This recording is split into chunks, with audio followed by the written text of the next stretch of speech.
Well, well, welcome to the show, motherfuckers. How you doing? Hang on, where does that go? I'm telling you something. There's a lot of moving parts to this one today, fellas. This is the hang on now. Oh, excuse me. This is going to be a show unlike any other show you've ever goddamn watched. This is the game of the year. As the game of the year, best games of 2020, Shuhei Yoshida Awards. Seriously, man, we have a lot of content, so I'm going to barrel through as much of it as we can. And we're going to get it all done, of course, but I want to tell you what we got lined up. Here's what we got lined up for the night. There's a lot of stuff. I hope you guys had a great holiday season. I hope you had a great New Year's. Oh my God, a hobo, says Cot. Go fuck yourself, sure. Happy New Year. Happy 2021. Let's make some good shit happen this year. Although, you know what? It's really not our fault 2020 was so bad. I posted all the other last night. There's like 4 people you can blame. You really can literally point to 4 people and say those motherfuckers are the reason 2020 was so terrible for the vast majority of the planet Earth. Think about the power. The power in those individuals' hands. That shit's crazy. It's not a political stream, though. It's a celebration of the video game medium, and we're going to get right to it. Let me tell you what we're doing. We're doing Jaffe's top 13 games of the year. Awards are stupid. These are stupid fucking things because it's art, it's creativity, it's subjective. My number 1 might be my number 4 next week. My number 12 might be my number 1 next week. Who the fuck knows? But what I'm really doing is saying this, as of right now, are my top 13 games of the year. That reflect the best that I played. The stuff that I played, other than one exception, because I kind of fucked up, but there's a reason for it, earlier, that I played this year, but was from previous years, like God of War, Dead Space 2, Resident Evil 4. I mean, some classic fucking games that would absolutely easily be on the list, if not towards the very tippy top of the list. I tried to stay in 2020 this year because we played a lot of stuff together as a stream, so hopefully that's kind of where we're going. So we're going to go over that.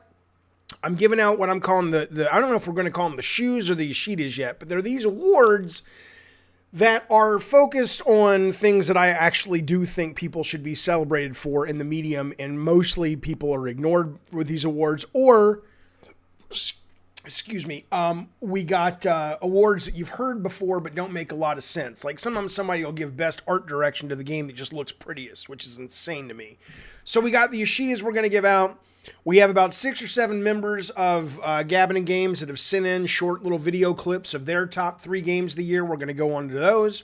We have polls. We have 10 different polls about everything from your game of the year to, you can still vote until I post it.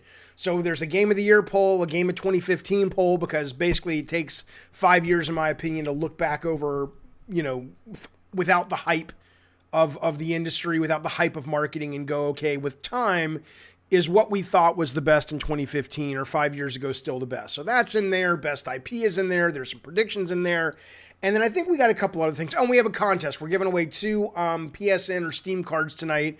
So, you know, it's going to be fun. It's going to be a big hootenanny. You can call in and talk. I'm on the chat. Now, obviously, if you're watching this full screen, you're not going to see the chat on this particular stream like I usually do. The curtain's over there. Let me give you a little, let me walk you through our, let me walk you through our very fancy setup here at the awards. Jeff Keeley's probably watching right now and going, holy fuck, man, I wish I had what Jaffe has. And I know, but you know, you gotta work really hard, Jeff, and maybe one day you can afford a curtain like I have. So here's what we're going to be doing throughout the night. We will be raising the curtain and revealing, look how pro this is. We're revealing all of my top 13 games. We're also giving away awards in this curtain. We're going to be doing a lot on that curtain and showing videos, blah, blah, blah, blah, blah, blah, blah. Okay, so here we go.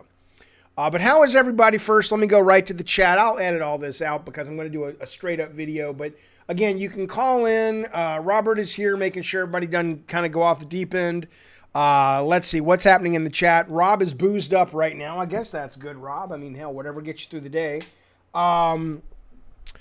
You're spending your stimulus check on escorts and weed, Peapod. Has that come yet? Have people gotten their stimulus checks yet? My one game I played this year, says Captain Gibbons, that actually came out was Cold War, and I saw it nowhere in the polls.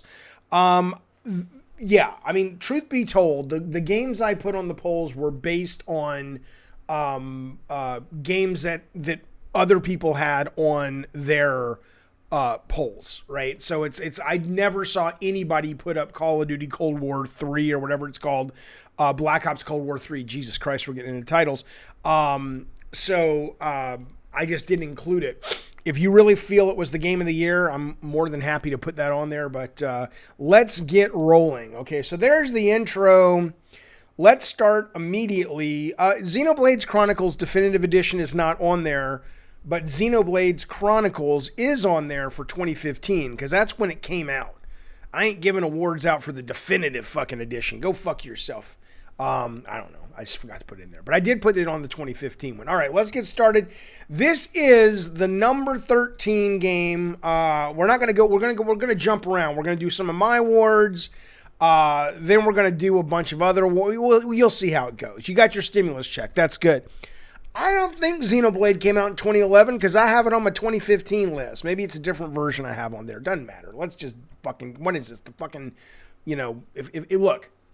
If Biden can steal the election, I can fuck around with these fucking votes. I don't really think he did. Of course, I'm kidding. Okay, this is going to take a little bit of getting together and getting it working. Just bear with me now. Okay, because it... no, I'm telling you, I'm a one-man band here. Just give me a minute. All right, this is game number 13 of my top 13 games of 2020. Here we go, number 13. Here we go. Not yet. Here we go now.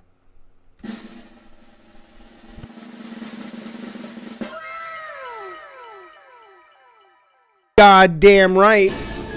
You goddamn right. Now, hello, John Q. Pumpkin Jack is one of the few games I finished this year. It is beautifully paced.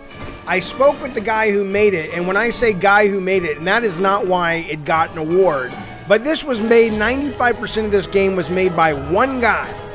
Guy in France. Wonderful fucking game. It's incredibly fun. It's incredibly comfort foodie. You can get this on Steam. I do believe it's coming to consoles soon as well. They just had a Christmas update. What's great about this game... what is fantastic about this game... Hang on a minute. Got to see the curtain close. Look at that. Boom! Boom! I'm not going to let you down with the production value. Come on now. I couldn't even get the face to line up right. That's not the point. The point is, though, what is great really about this game is the variety is staggering. The pacing of this game is so well done and so impressive because every couple of levels, it's a brand new thing. It's you're on a horse, or you're chasing a carriage, or you're riding this go-kart, or you're flying through the air, or you're dealing with minecart levels. It really is amazing to me that this one guy made this game, and I don't know how many assets he made on his own versus that he acquired, but it goes to show you that where you put your focus really matters. For me as a gamer, the reason I don't finish a lot of games is because, here, let me bring up the curtain, is because I tend to get bored really easily. There we go, number 13, Pumpkin Jack. I get bored really easily of games because they wear out their welcome after a few minutes. A few hours. I'm like, okay, I've seen it. I want to move on and see something new. But Pumpkin Jack, and there's a couple other games that did that this year that you'll see on the list, does it brilliantly, where the guy's just clearly terrified of people losing interest, and he just rolls, and he just moves and moves and moves from one interesting thing to the next. So Pumpkin Jack is right up there on my number 13 game of the year. Okay, we are now going to jump to game number 12. Let's take a look and see what my number 12 game of the year was, and it's kind of related. It's kind of related to Pumpkin Jack in certain ways. What I'll say about Pumpkin Jack that wasn't good, the combat is not very good in Pumpkin Jack. So it does a lot of things brilliantly, but the actual shooting or swiping at the enemies, it's at best perfunctory. It's not crap, but it's a real letdown considering the rest of the game is so good. So the game I'm about to show you that's number 12 is absolutely, in some ways, the polar opposite in that regard, but it checks the same itch, or it scratches the same itch that Pumpkin Jack does. This is game number 12, and I don't agree with you, by the way. Eddie Torres says Medieval's the same way. I played the remake of Medieval this year. I couldn't play it for more than 2 hours. I didn't think it was very good at all. Pumpkin Jack wiped the goddamn floor with the Medieval remake. This is game number 12, though, of my top games of the year. Here we go.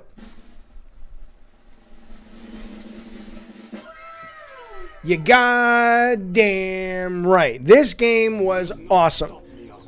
Now, this was another game that I finished. I don't finish a lot of games, but this game's combat was so good. And I don't mean good like Devil May Cry. Devil May Cry people would look at me and say, what are you talking about? This is fucking shitty combat, blah, blah, blah. It is very arcadey, very fun, very fluid, very satisfying. Yeah, I would agree if you're probably looking to do amazing combos and be some MLG motherfucker, this is probably not going to be up your alley. But for me, as somebody who is just looking to enjoy an adventure, this was fucking great. And I'll tell you what about this game that really I loved a lot. Besides the combat feeling really good, it didn't have the same variety as Pumpkin Jack, right? So it kind of felt a little paltry, but I still wanted to keep going throughout the whole thing. It was just interesting enough in its scenario design that I thought it was great. It felt in a lot of ways like a throwback. I know the reviewers said this, and I think they're right. Samurai Jack kind of felt like a throwback to, the God of War days. It kind of felt like, or not Devil May Cry combat, but the kind of pacing and structure of that game. It wasn't trying to overwhelm you with narrative and pathos and story. It was just like, here, go on a really fun, B-movie adventure, and it was great. I loved it. I loved it very, very much. Very, very much. So there you go. Samurai Jack, number 12. And again, that's one of the few games I finished, I think, 3 or 4 games this year. Pumpkin Jack and Samurai Jack are 2 of the ones I finished, and those come in at 12 and 13.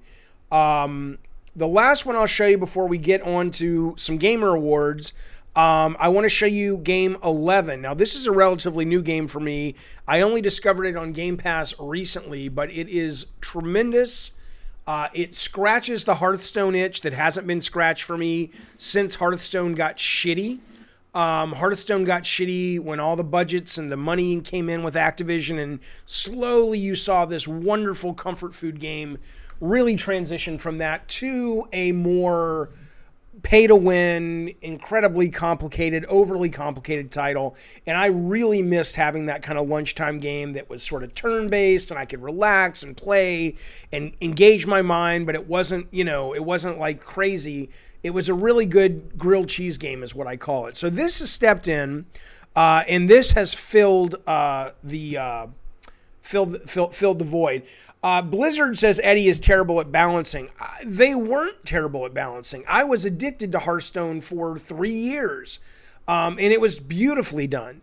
And then, sure enough, and you don't want to blame it on Activision, the merger, but I don't know. It seems suddenly they went off the deep end, and it became incredibly unappealing. Like Peapod says, Hearthstone is gross. So, there you go. But this one has stepped in. This is not, I don't believe you can buy any cards in this. This is a standalone title, and it is quite phenomenal. It is number 11 of my games of the year.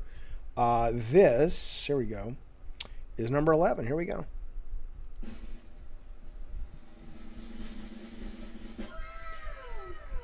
It is Monster Train. I don't know if you played it. It came out in February of this year. In essence, you're on this train. I think it's like these are angels and you're trying to protect hell. And they can go up to the top of your train where there's this gemstone they want to destroy. So it's kind of like you got to kind of protect the top of the train and keep them from going up levels. And there's this real tension as they get higher and higher and higher. There's really cool cards, really cool IP, really cool characters.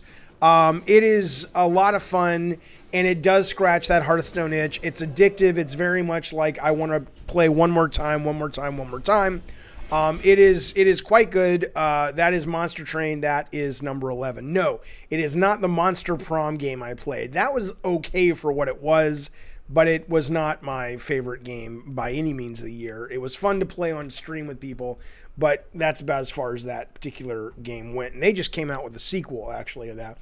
All right, now I want to get to some user awards. By the way, let's get Heath Nation drops the first super chat of the night. I appreciate it. He says, Jaffe, here's some ducats, bitch. Thank you, sir. He says, this gaming stream is better than watching those bimbos perform in New York during New Year's. Here's $5. Thank you, sir. I didn't look. Last night we did. What did we do? We got food and we ate and hung out, and I think we watched. What the fuck? I don't even remember. It was really low key. We watched something. It wasn't great. And then we kind of just, it was kind of an early night. It really was not a very eventful New Year's. But, you know, we made it. I'm glad about that. But thank you, Heath Nation. I appreciate it. Speaking of Heath Nation, who is a member at the highest tier, the God Award tier, you too can become a member. Part of that membership perk you're going to get, which is going to make you just all happy in the nether regions, is you're going to be able to do things like this. We have Spazbo number 4. These are his awards for the top 3 games of the entire year. Let's see. Hey, shut up. You wait. Let's see what he has to tell us about his favorite stuff this year. Hello, I am Spazbo4, and my top 3 games of 2020, in no particular order, are Ghost of Tsushima, Doom Eternal, and Half-Life Alyx. Ghost of Tsushima's story is okay, but the game really shines on exploring the island of Tsushima, and finding and completing all the side quests in the game. It starts off pretty hard as you lose your samurai armor in the opening, but as you get stronger and better equipment, then you really start having fun. Doom Eternal is a perfect sequel to Doom 2016 by having amazing map design and fast-paced gameplay that pretty much requires you to use just about every weapon the game gives you. And Half-Life Alyx is basically the reason to buy a VR headset if you don't already have one, and have a good PC for it. The game focuses a lot on story elements for the Half-Life series than anything else, but the combat and exploration are also very good and fleshed out, and the ending of the game really gets me excited for more Half-Life in the future. And those are my top 3 games of 2020. All right, so that's Kaiden, and then this is actually, speaking of Heath Nation, these are Heath Nation. Wait, who was it I just showed? That was Spaz, right. This is Heath Nation. He is a God Award tier member, and these are his top games of the year. What is up, fellow Gabbing gamers? This is Heath Nation 2465, and with 2020 finally coming to an end, thank God, I thought I would make this video to present my 3 picks for the best games of 2020. My 3 games are Ghost of Tsushima, Among Us, and the Final Fantasy VII Remake.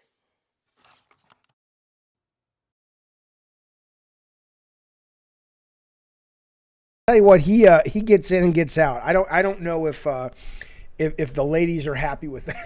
They're just like, Jesus, you're fast. I appreciate the brevity. I appreciate you participating, Heath. That was great and very good choices. I agree. Mupo, thank you for the super chat. He says, first super chat 2021. Actually, Heath beat you to it, sir. He says, let the CLP start pouring. I appreciate it, buddy. As always, thank you very much. Okay, now I want to show you guys the first Yoshida award of the night. Now, here's how this is going to work. You got to just give me a little time here. This is all a little wonky for me. Okay, so we got to close the curtain. We don't have a big budget here at the show. It's a there's the curtain goes down. And now this award is going to go to the ballsiest game design. Now, what the Yoshidas are basically, as I was saying at the top of the stream, these are awards that exist primarily because most, in my opinion, and I know it's subjective, in my opinion, most people who give out game awards don't really know what the fuck they're talking about. Now, they can say, this was my favorite game of the year, sure. But if you've never really worked in games, that's why the Oscars are the gold standard if you care about shit like this, because it's voted on by people who actually make the shit. You can't vote on Best Director unless you're in the DGA. You can't vote on Best Screenwriter unless you are in the Writers Guild of America, right? So it is it's baked into the cake. Whereas you got people who are like, this is the best fucking art direction. What the fuck do you know about art direction, right? So here we go. These are awards that should be given out that are not. I call them the Yoshidas. Antonio Lopez, thank you so much for the sub. I appreciate it, good sir. Oh shit, and Eon of Aeon, and Oleg, and Juan, and Wally. Thank you guys all for subbing. A lot of times YouTube's been doing this, shoving all this shit towards, instead of giving it as you subscribe, they're giving it to me in piles. But I appreciate it, you guys. Thank you so much. So the ballsiest game design of 2020. And it doesn't mean it was the best game, because it wasn't. It had some serious problems. But I have never seen a game do what this game... Hello, Sir Games X. I have never seen a game do what this game attempted to do. There's another game coming out in a few months from a buddy of mine. He actually worked on the Battlefield series, and they're doing the similar thing. They may crack it better, but this is the first time I've seen a game try this. And it is, when it works, it is sublime, and it is highly recommended. The ballsiest game design of 2020 goes to a game called Beats Per Minute. I'm going to show you a little bit while we talk about it. Here it is. What this is the first, as far as I know, the first rhythm shooter I have ever heard of. And when I first heard this, when I first played this, it was actually kind of confusing. I didn't understand what the fuck this was. I was like, what is this fucking thing? And slowly over time, I realized, the game doesn't do a very good job of telling you what this is and how to play it. But you realize you fire your weapons that all have a different firing rate on the beat of the song. It's delightful. And then you start going, wait a minute, it's not just the firing, it's the reloading. So you're basically reloading your weapons based on the beat. You reload perfect or faster if you do it that way. And then where it got fun was when you realize the enemies attack on the beat as well. I don't think there's a PSVR game that did this first. Not like this. This is also mixes roguelike, which I hate. I like roguelite. But yeah, well, see, Pistol Whip didn't come first though, Chongo. This was this was before Pistol Whip, I believe. But regardless, we're not doing VR games. But yeah, maybe they got there first. But I never experienced until this game. Hello, Brian King. It is absolutely fantastic. And when you start realizing the enemies fire on rhythm, it feels like the best way I can describe it, and it is a perfect way to describe it, is that it feels like you're living in an action movie trailer. It feels like you're in that. A lot of games are like, oh, we're cinematic.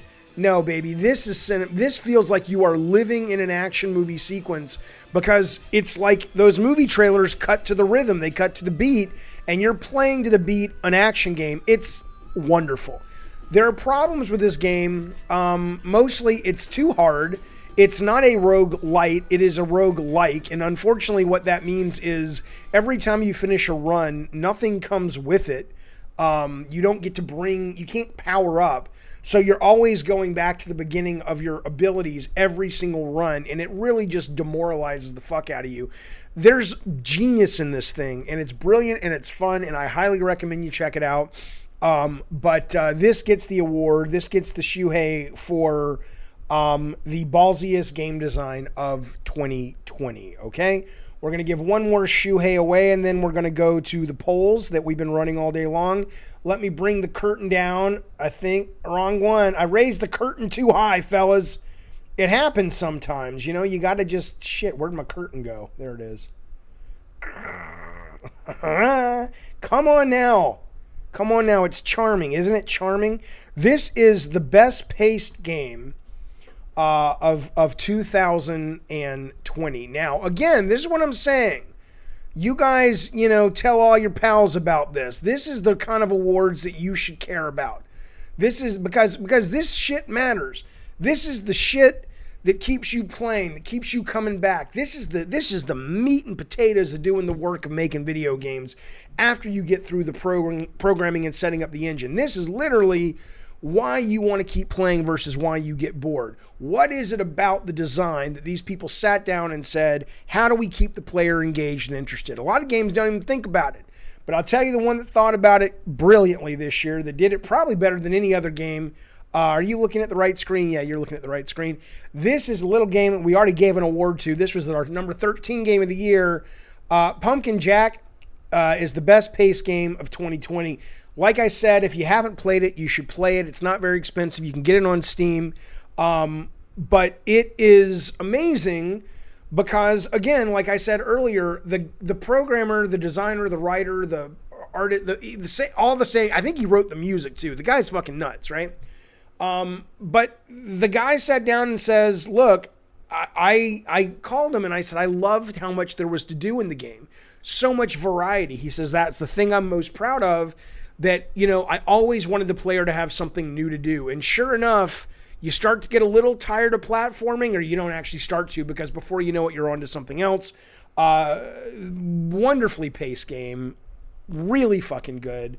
Best paced game of 2020 for me goes to Pumpkin Jack. There goes the curtain. All right. Moving right along. We are going to now look at some polls. We're going to look at 3 polls for most anticipated game of 2021, the character you want to fuck the most, and the best new IP to come out in 2020. So let me bring that up real quick. And you'll forgive me if we're going too fast, but it's just a lot of content to get through. You guys let me know if I'm barreling ahead too quickly. So the first one we're going to look at is going to be, and again, this is kind of, hello, Johnny M. This is a little bit Bush League, just fucking deal with it, because I don't have a big production thing. We're going to first look at the most anticipated game for 2021. The voting is now locked. Let's see what the reports are. Here we go. Hang on a minute. Let's zoom in a little bit. Okay, so it looks like God of War Ragnarok, 31%, got 26 votes. 31% is number 1. Unfortunately, it doesn't rank these for you. So going down the list, there ain't much. What do we got? We got Elden Ring. It looks like it's God of War, Elden Ring, and Resident Evil Village are the top 3. I didn't vote for that. I do want to play God of War Ragnarok pretty badly, but instead I voted for Resident Evil Village. That's the one I'm most looking forward to. But yeah, you've got Ragnarok. No, I'm wrong. I'm totally wrong. It's Ragnarok, Elden, Breath of the Wild, Resident Evil, and then Horizon is where you're going. So yeah, Elden Ring is number 2. And then Zelda, and then RE, and then Forbidden West. Okay, that is your most anticipated game. Let's look at the best new IP in video game form of 2020. Now, what I made clear was this is not the best game of the year necessarily. This is, you know, sometimes a game comes out and it's okay, but the world is amazing. The characters are amazing. And that stuff can travel, right? I mean, there are some games that came out this year that had amazing world building, but the game wasn't all that great, right? And so that's what this award is celebrating. It's like, look, sometimes your game isn't all there, but your creation of a world is phenomenal. Let's take a look at those after we give much love to good Sir Che, who says, Jaffe, I'd like to be part of the Diet Soda Soldiers. Yo, so-and-so, it's snowing here. If we go here, it's not snowing. If we go here, it is. That's the magic of Shay. Shay, connect with me in my nether regions now, sir. Damn it. Come on, Shay, give it to me good, Shay. Go. Oh. Shay, thank you so much, pal. And look at the love you're getting in the chat, Shay Gamores. Look what you're getting there, buddy. All the Diet Cokes, Phil Spencer's, and Taylor Swift, and Zoloft. I haven't taken my Zoloft today. I got to remember to do that. Hang on. But thank you very much, Shay, for joining. Remind me in 2 hours to take Zoloft. Done. All right. Okay, here we go. The most anticipated game. Now, the last poll we're going to look at for the time being is what character do you want to have the sexy time with the most? Let's find that out. Oh, I got a little drum roll. Hang on. There we look. I'm telling you guys, I'm on fucking fire. And the answer is, there we go. This one was not a surprise, unfortunately. Hello, Nikki Boron. I see all the Phil Spencers there. Lara Croft, Tifa Lockhart is always number 1 in a lot of people's hearts. It looks like Tifa is number 1. So these, and I threw the men in there, I threw the women in there. Everybody gets I was like, look at that. Jin Sakai is 1. At least look at Prince of Persia and John Marston. Nobody's fucking them. But look, okay, so what do we got? We got the number 1 choice of the Stuppen is Tifa Lockhart. Then Lara Croft. These are crazy. These are such old characters. You would think people would have come along since then and really kind of shaken up the stratification. But you do have Freya. I voted for Freya, whatever. There's something sexy about her. She's not, maybe it's because I'm getting older, but there's something really fucking sexy about her, and she's kind of got this older woman kind of thing going on, but she's not an old woman. I don't know. I voted for Freya, and then you got Quiet for MGS5, and then who's next? 8%. Anybody else get up to 8%? And then we got 2B from Nier. Okay, so there you go. Jaffe wants Abby from The Last of Us. I didn't play it. Oh, you can't see the screen. I apologize, fellas. There you go. Yeah, you can see the results. I'm sorry, fellas. Here you go. Lara Croft is number 2. Tifa is number 1. Freya is number 3. Quiet from MGS is number 4. And running up the back is 2B from Nier Automata. Okay? There you go. The actor is an old woman. Is she old? I don't fucking know. I don't give a shit. I thought she was fucking really happy. I'm reading the chat. I thought she was really hot. She's a mother I'd like to friend, says Random. I understand. You can't believe Lara Croft is old news. I'm just saying she's been around forever and she's still up there at number 2. But Tifa Lockhart has been around maybe a little bit. I think Lara Croft was 96 and Final Fantasy VII was 97. So Lara Croft's been around one more extra year. But yeah, I mean, you've got basically the 2 oldest. Maybe it's because a lot of people watching the stream and voting are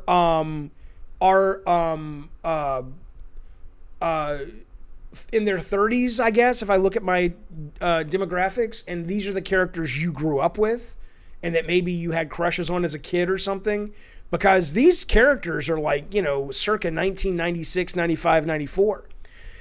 Is this incredibly sexist? No. I have women in here, I have men in here. And no, what is sexist about it? Sexist would be saying that these men and or women's abilities and quality is based solely on their gender. I'm simply saying, which one do you want to have sex with the most? There's nothing sexist about finding someone attractive. Okay, there you go. So we'll come back to the polls in just a little bit. All right, let's move on let's do a couple Game of the Years. Let's do Game of the Year number 10. We are getting into the top 10. George says, I wouldn't say it's sexist. It's just stupid. Well, of course it's stupid. What do you mean, where are the men? The men are... What do you mean? Look, it's not my problem people didn't vote for the men, but I put in Gerald. What's his name? Gerard. What the fuck the guy's name is? I put in Jin Sakai, John Marston, Prince, Cloud, Solid Snake. I might have put in Master Chief somewhere. Link is in there. What are you talking about? They're all in there. They're all fucking in there. Okay. Yeah, Kratos is in there somewhere, right? Where's Kratos? Well, he got 5%. 4 people want to shtuck that dude. Okay. Gerardo, I don't know what his name is. Gerard's terrible fucking name. It's like Yennefer. Yennefer got a lot of votes. I think she got a lot of votes because of the show, though. Like, Yennefer's crazy hot in the show. I don't imagine... I never heard anybody talk about shtipping the Yennefer until... That's a new euphemism. You gonna shtip the Yennefer tonight? You got it, pal. I never heard anybody talking about shtipping the Yennefer until the show premiered. But that said, yeah, she got some votes as well. Okay. Let us move on to the next game. This is the number 10 game of 2020. Now we're kind of getting into some... Hey, God damn it. Now we're getting into some serious fucking waters that we're sailing in, kids. So right now, if we go to the curtain, we got number 12. Did we do 11? We already did 11, didn't we? Did we do 11? Hang on. I think we did 11. Shit, what was 11? Yeah, we did 11. I don't remember what it was. It was something.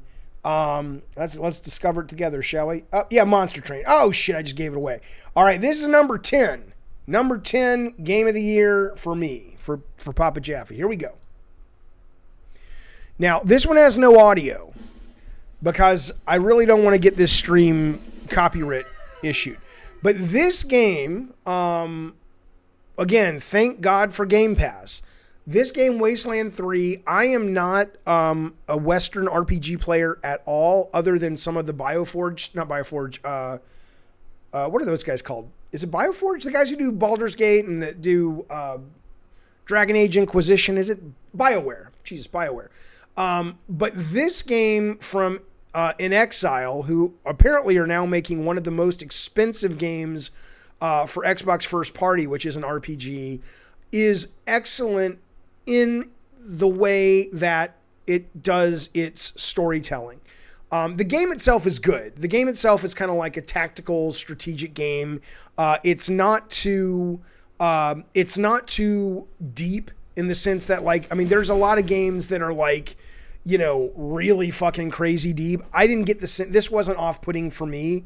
The most I play with these kind of games is I'll play like the Fire Emblem series and stuff. So this game kind of is in that wheelhouse of weightiness. But what really makes this game great is the non-linearity of the game. This game is written in such a way that your choices really matter. And I know that's more of a touchstone of Western RPGs, but I haven't seen it done as well as this before, where everything from small little choices that just affect how characters deal with you to giant choices like where the plot goes are baked into this. And you saw some of this in Outer Worlds as well, but I think there were more choices, and it's probably because the budget was such that it was isometric.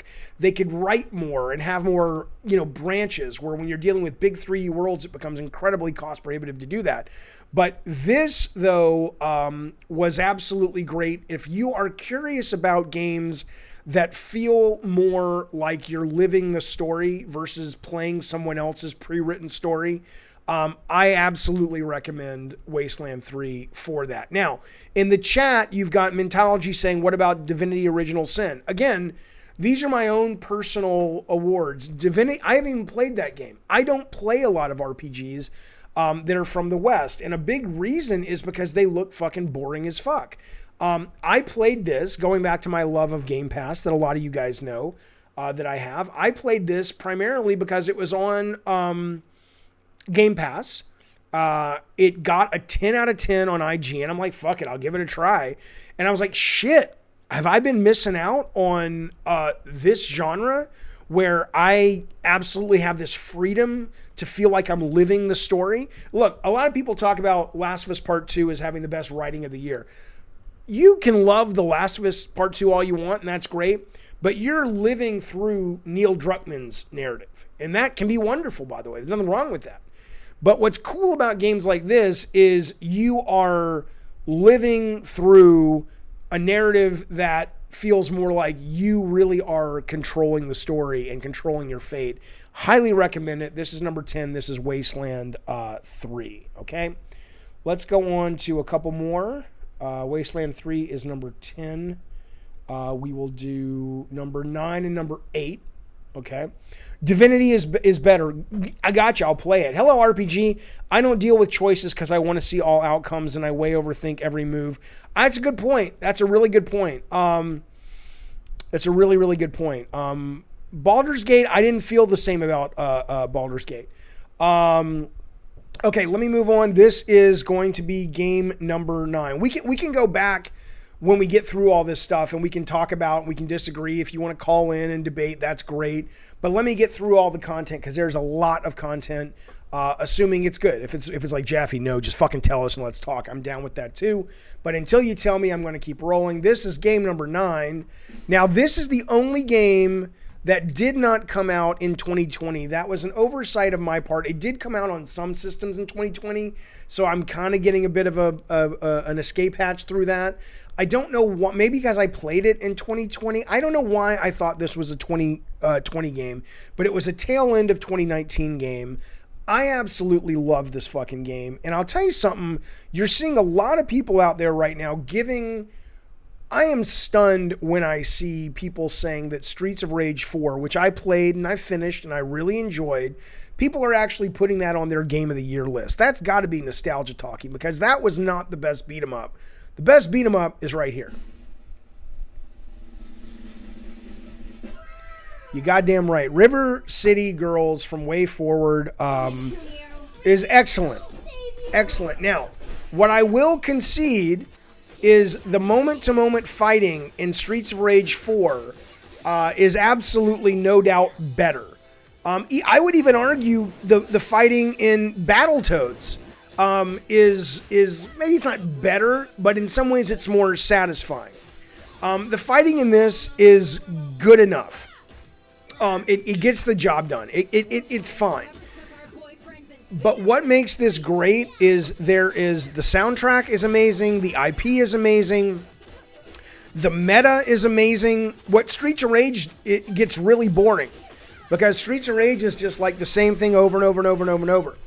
This solves that problem that we've had since Double Dragon, even before that, where it's like, look, you can level up your character, you can explore the environment because the environment is kind of non-linear. The bosses are really interesting. It's not just like, oh, look, it's a guy with, it's a sponge bullet boss or a sponge punch boss, and it's got one or two moves. It's more like fighting a platform boss when you get to the bosses mixed with fighting. So I wish the fighting felt as good as in some other games, but that goes away relatively quickly, especially as you start leveling up your characters. I adored this game. You can play it multiplayer. I wish it had online multiplayer. I don't know how well this game did. I love that company. Way Forward is amazing. And I hope it did well enough for them that we will be getting a sequel. But even if we didn't, it's a great game, and this is easily number 9 for me. I want to tell you my number 8 game, and then we'll move on to something else for a moment. My number 8 game for 2020 is a little thing I like to call, well, this is interesting now. This is interesting. You're saying it sold really well, especially the physical copies, Eddie. How many physical copies did they print, though? I mean, I'm sure it sold well by that metric, but I don't imagine the metric of, what is that company that does the physical press? I don't imagine that it's like, 2 million copies. I don't think so, but that's great. It sold, though. Yes, it's a big Diet Coke. Okay. This game, limited run. That's right. Okay, this game is fascinating to me because this game I really enjoyed, but I didn't enjoy it as much as a lot of critics and a lot of people giving awards. I've seen this game going toe-to-toe all into the year last year long with Last of Us Part 2 as the number 1 game of the year. I don't know where that's coming from, in my personal opinion. It's a great game, though. It definitely deserves a spot, but it deserves the number 8 spot. This is Hades, which is great. There's a lot of great things about Hades, and it's wonderful. I mean, it's a great fucking game. It's addictive. It's fast. It's fluid. It's creative. It's fun to be in the world. There's nothing about this game that I think is bad for the most part. I think it's a great, amazing game. But I'm not entirely sure why it is so many people's number 1 game of the year. And it may just be me, obviously. I mean, it's subjective. It's creative. I never finished a run. I probably put about 7 or 8 hours into this. Okay, so here's what I would say. I would say, if I experienced this on Switch, this game would probably be top 3 for me. Because this is a great, I know it sounds like I'm being vulgar and stupid and silly, but this is a great sit on the toilet game. Like, it's an absolutely phenomenal game if you want to sit on the toilet or lay in bed and play it. That's amazing. That's a phenomenal way to play that game.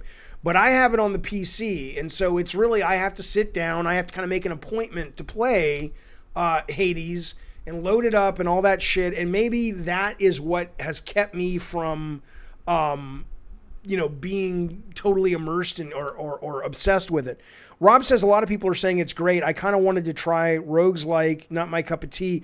Well, again, I like roguelite, and I want to say this is a bit of a blend. They do take away most of your shit, but you do get to maintain some of your power, which goes a long way. But I do think I will get this on Switch because I have a feeling this will move up in my rankings if it's more of an easier way to play. Shango says a lot of people enjoyed the fact they die and get sent back was written into the story. I mean, yeah, that was nice. I don't think it merits Game of the Year. George says, I'm torn on playing this since I love the art, but I'm not a fan of this kind of game. I mean, yeah, once the art falls away, it's brilliant art, brilliant story. It is what you see is what you get. It is that kind of fast-paced game, but it is a lot of fun. It is a lot of fun. Okay, that is number 8. All right, there we go. Hades is number 8. Okay. We are going to do a contest now. I'm going to give away a $20 PSN or Steam gift card, your choice. I will mail you the code sometime tomorrow. And here's how the contest is going to go. This is, we have 2 contests. We're playing them both differently. This one is, one moment. Un momento. This contest. All right. This is right here. Okay.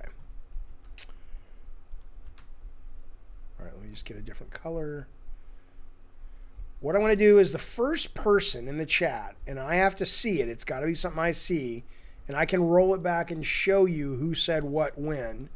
Who guesses the name of this game is going to win the gift card. Yes, we have more member videos to watch. We have more polls to get through. We have more shoehays to get through. It's all just rolling through we got a lot of stuff to go through. This is a name of a game that is not yet, well, it's either out already or it will be out soonish. It's not like something like Mario 64. It's within the last 2 years, either 2 years back or 2 years forward. So that's kind of where we're kind of at chronologically, okay? And I'm not going to give you the whole name, but if you know what I'm drawing, it'll be enough. It'll be enough, okay? Okay, let me see. Okay. And I'll award it to the first one I see or the first one that gets it. And if you're like, no, I picked it first, that's fine. But I can show you on the chat that you see on the screen right there, above my head there, which one comes up for me first. I can't control the latency and all that shit. But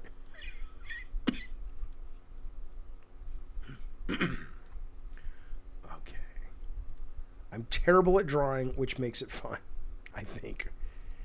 I'm not going to tell you. Someone's like, is that a cereal bowl? I'm not going to tell you what it is. You have to wait and see. You have to wait and see. Okay. Yeah, Keely doesn't draw you pictures, does he? No. Papa Jaffe draws you pictures. That's exactly right. So, yeah, but Keely has Eddie Vedder, Jaffe, old so-and-so. Yeah, I suppose that's true.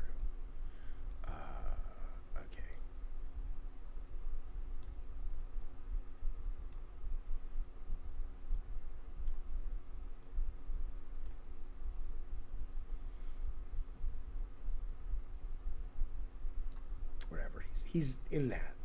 It's the best I can do. Shut up. All right, hang on.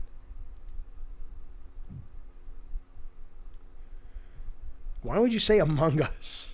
Why would you say Among Us? No. Okay, hang on. Sometimes it's easier to just get some pictures. Hang on.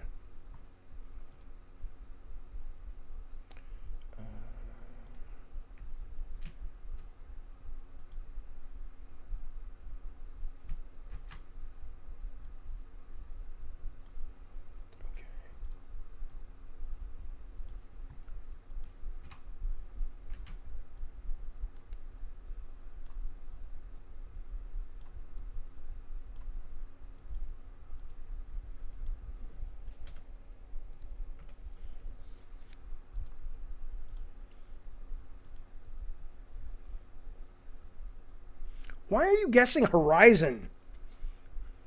Phasmophobia. You guys are just writing titles now. Actually, hang on.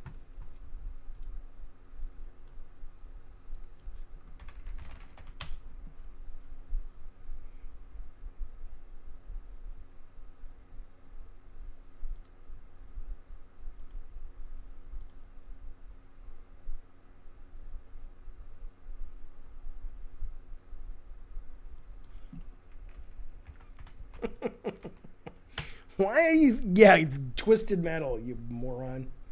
Okay, hang on.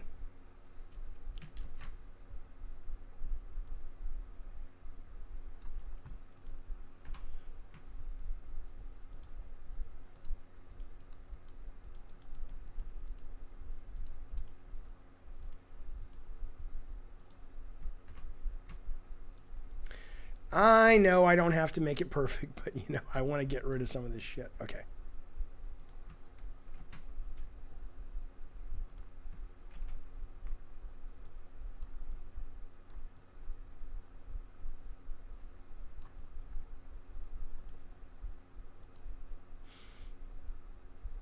Oh, no, that's wrong. Hang on. That's wrong. Sorry. Sorry.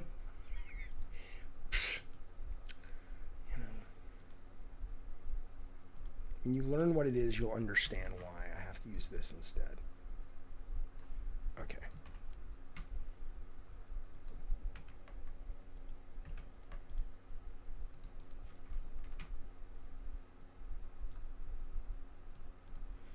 Okay.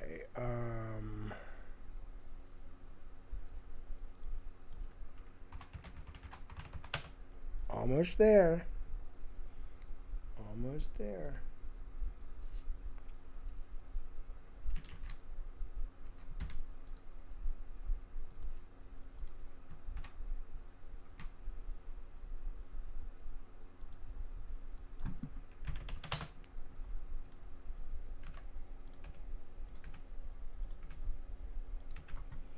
And by the way, whatever you've guessed, here's the deal. I'm not even going to say, well, no, you guys can keep guessing, because if somebody, well, you know what? Do me a favor. Stop guessing. Because I'm not going to look at the chat yet, because I think what's going to happen is it could be, you guys are just randomly putting shit in there, and that's not going to be very fair if somebody guessed it. There's no way you could guess it at this point. What I'm about to do, you will be able to guess it.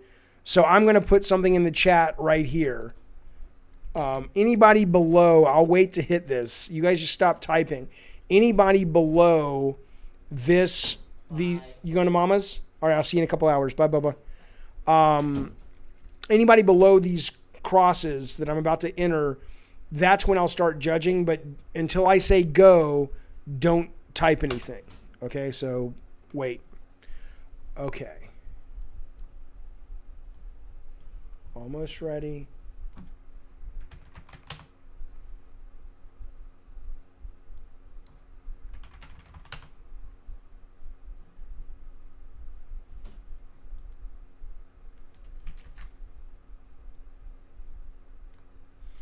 Okay, at this point, you guys can guess if you want, okay? And I need the whole title.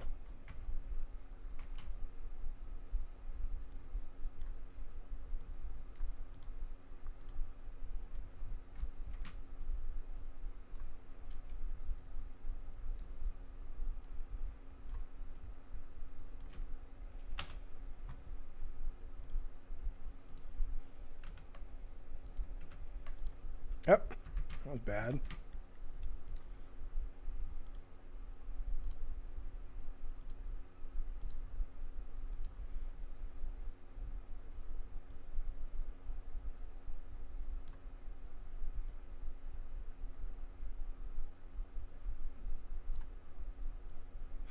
Prism gets it. Yeah, Prism gets it. God of War Ragnarok.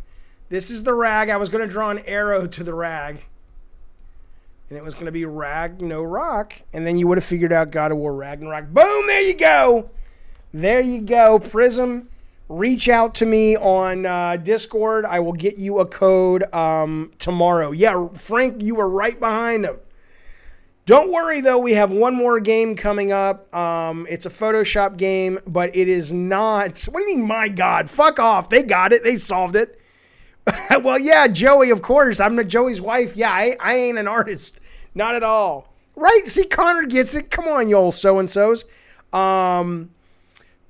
Okay, no, I know nah doesn't sound like no, but come on. If you were to say rag, no rock, you could go, oh, Ragnarok. Oh, God, come on now. Come on now. I'm not playing favorites. Now, here's the next one, which we're going to do in a little bit. This one, there is an image of someone that has to do with entertainment behind this blackness. And I will slowly erase parts of the blackness, and the first person to guess will get the second $20 gift card sometime tomorrow, okay?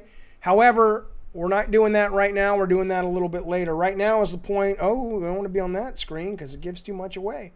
We want to, now is the point where we say, let's give away 2 more Yoshidas, shall we? Sure, we can do that, Jaffe. I appreciate it. Thank you so much.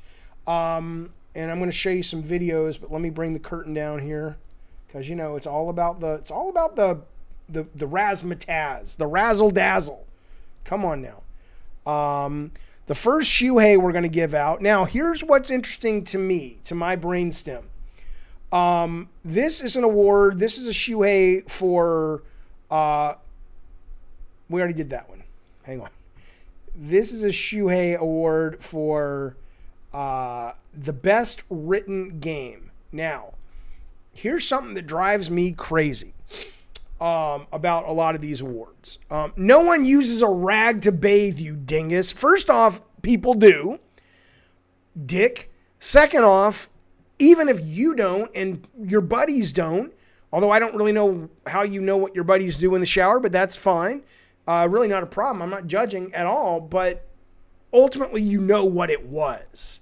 You know it was a rag. So it's not like, oh my God, I want to say it's Ragnarok, but since no one uses that I know a rag in the bathtub or in the shower, it couldn't be that.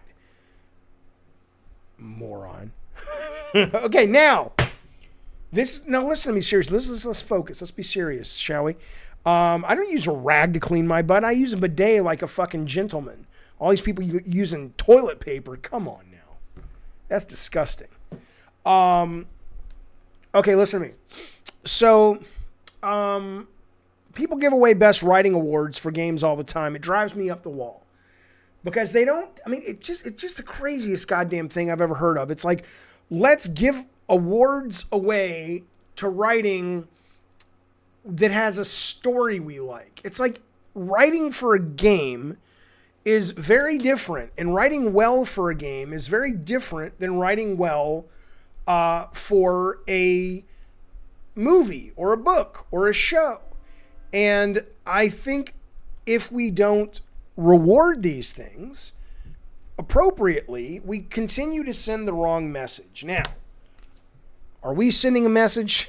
Who knows? No one's going to watch this, but the point is this is important to me. As somebody who has made games, this award is special. This is about games that are written with the interactive medium in mind, okay? And I say this as a guy who, playing God of War 2018, I think it's one of the few times I actually like cutscenes because the cutscenes are so well written. And I don't agree that Hades is the best written game either, Johnny. And it's not Hades. It's a tie, though. It's a tie between a game called If Found, and I'll tell you what the other one is. If Found, if you don't know what it is, If Found is a game from Annapurna. It's a very small little indie game they put out about in the summer. And it's not a great game. It's almost slightly more than a visual novel. But what's cool about it is the only real mechanic in the game is this eraser. And as you use the eraser in the game, different parts of the set and the scene and the words come into play. And as they come into play, and the order they come into play, and sometimes it has to do with the order in which you erase, the story becomes a little bit different, right?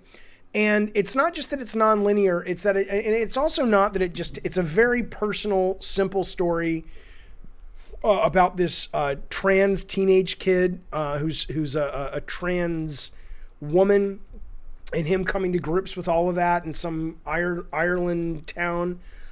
It captures just, being a teenager and being in your early 20s and having a group of friends and trying to figure out what your life is about.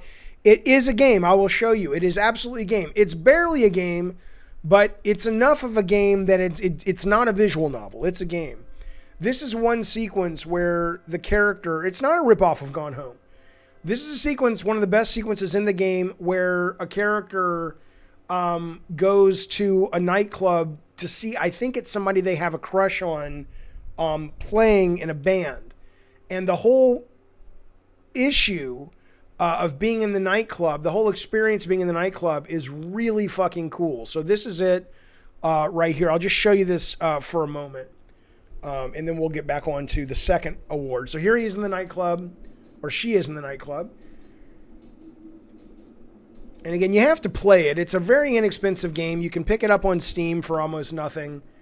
It's not a big production value game, but the way it is written and the way it uses the interactivity of the game, such as the game is incredibly interesting and effective. Much more than just watching someone's cutscene. It's game writing. It's a totally different beast, and it doesn't get its due, unfortunately, because a lot of people don't understand it. Not the game, but they don't understand writing for games. I think that's got to be what it is. And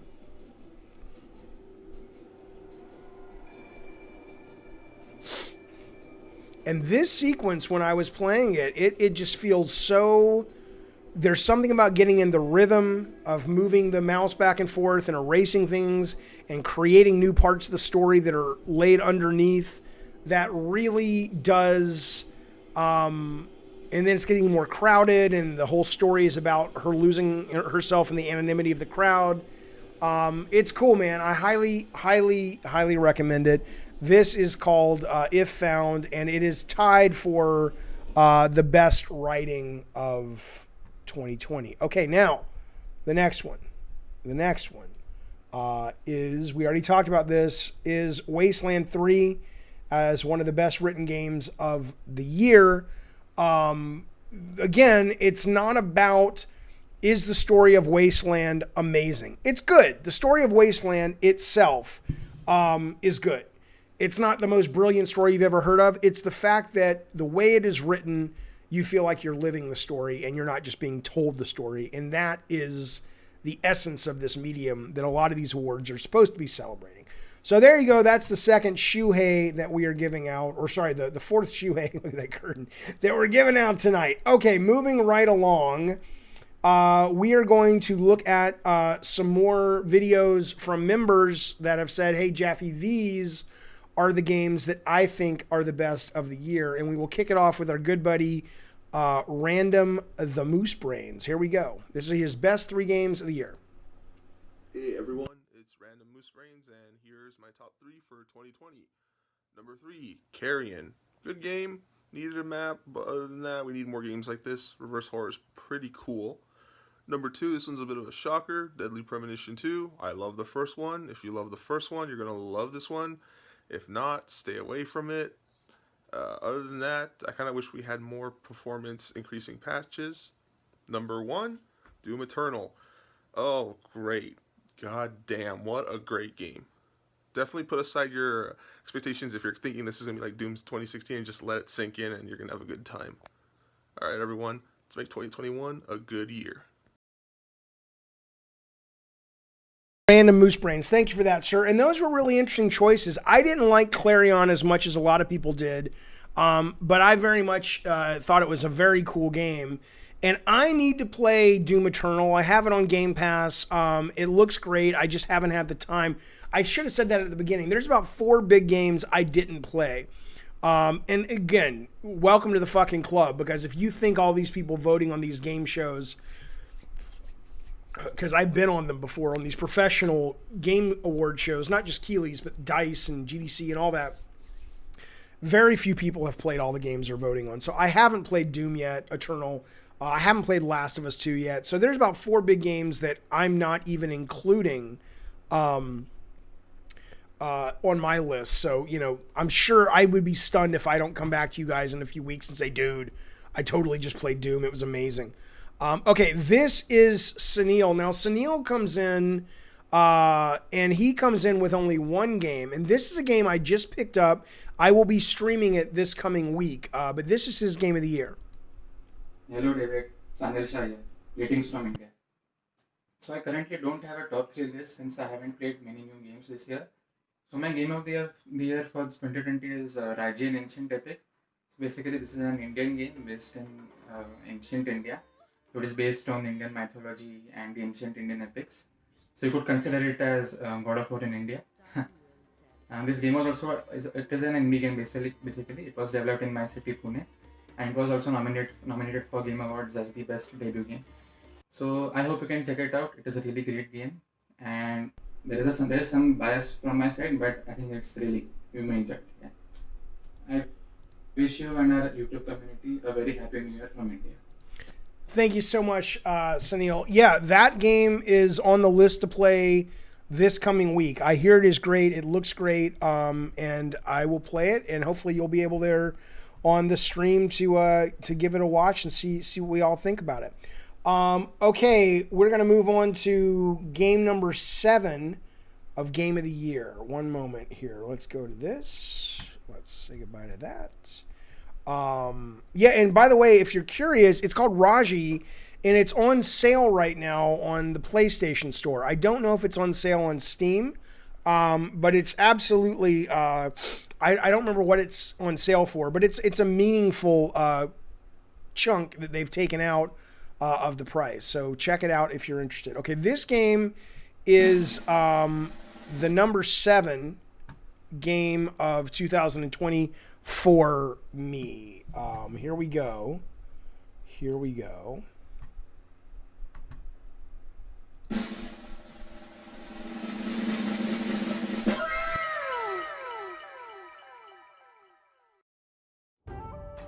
I swore to protect this island with my life. Never once betraying my code.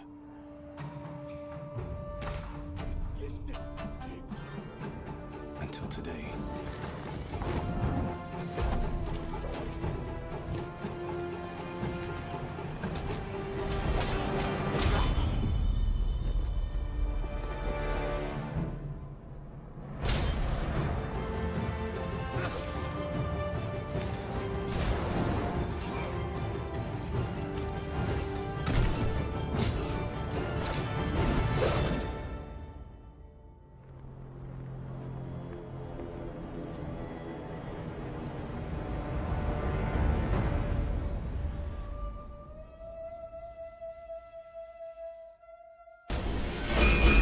So, look, I adored this game. I love this game. It is fantastic.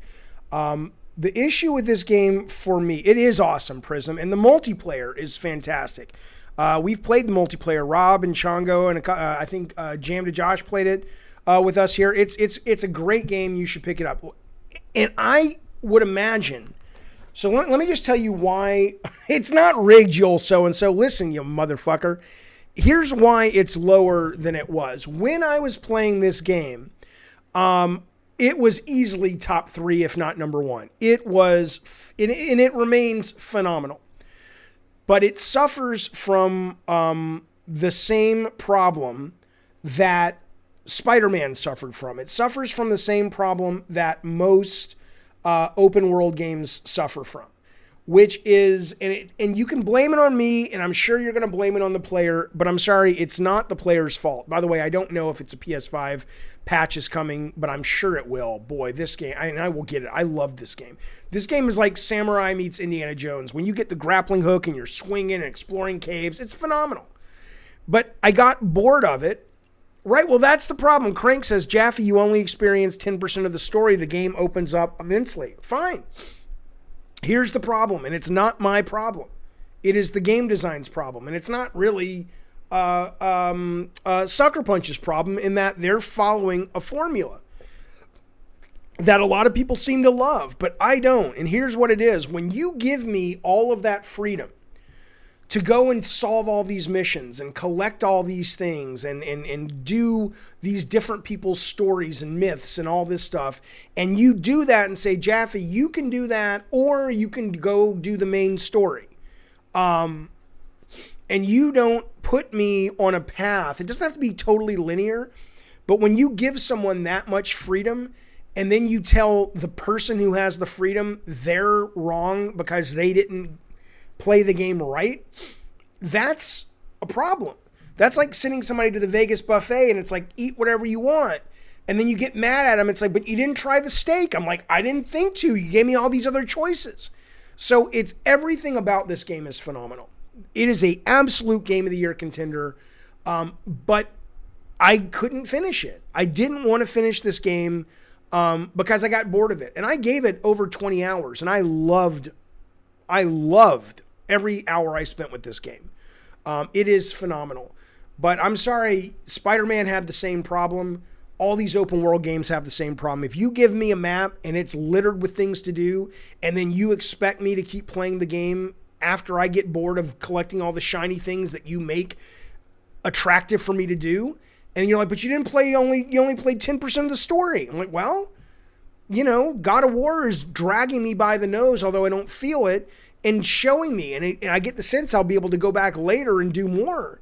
It happens. It's not a Sucker Punch problem, George. George says, I feel this would happen if Jaffe played Red Dead. It would. Because the way my brain works is if you give me all this shit, and you want to play with it. Crank says, how can you develop something so complex and thoroughly in only 10 hours? I'm not saying the game was too long. I'm saying that what an open world game, in my opinion, should do is they need to throttle back on the freedom until you get through the story. I don't mean don't have any freedom.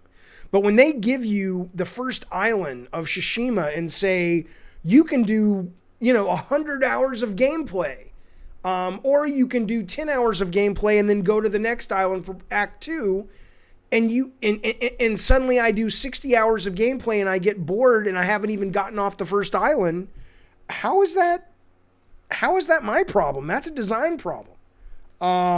Okay. That is number 7. Do with that what you will. But that's the way it goes.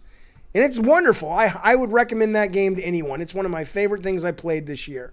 And I cannot wait for the sequel. And if there is an update, I will get the update for PS5. But as of now, it lives at good old number 7.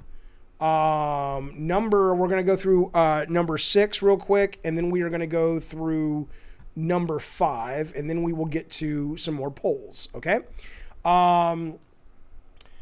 Chat, can we spoil the event at the end of Act 2? I'd rather you not. I'd like to think I'm going to go back and play it, and other people watching might want to play it. I'm sure not everybody's played it yet. Okay, this is number 6 Game of the Year for me. Hang on a minute. Hey, wait a minute. Okay, number 6. Here we go.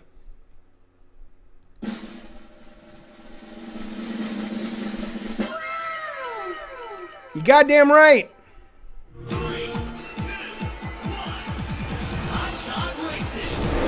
Now, this game is... Let me just watch the trailer first. I love this trailer. I love this fucking game.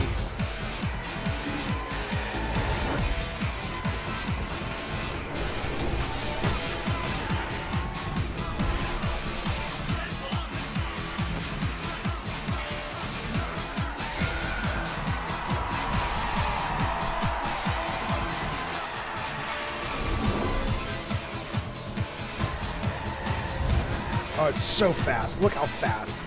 Look how fast.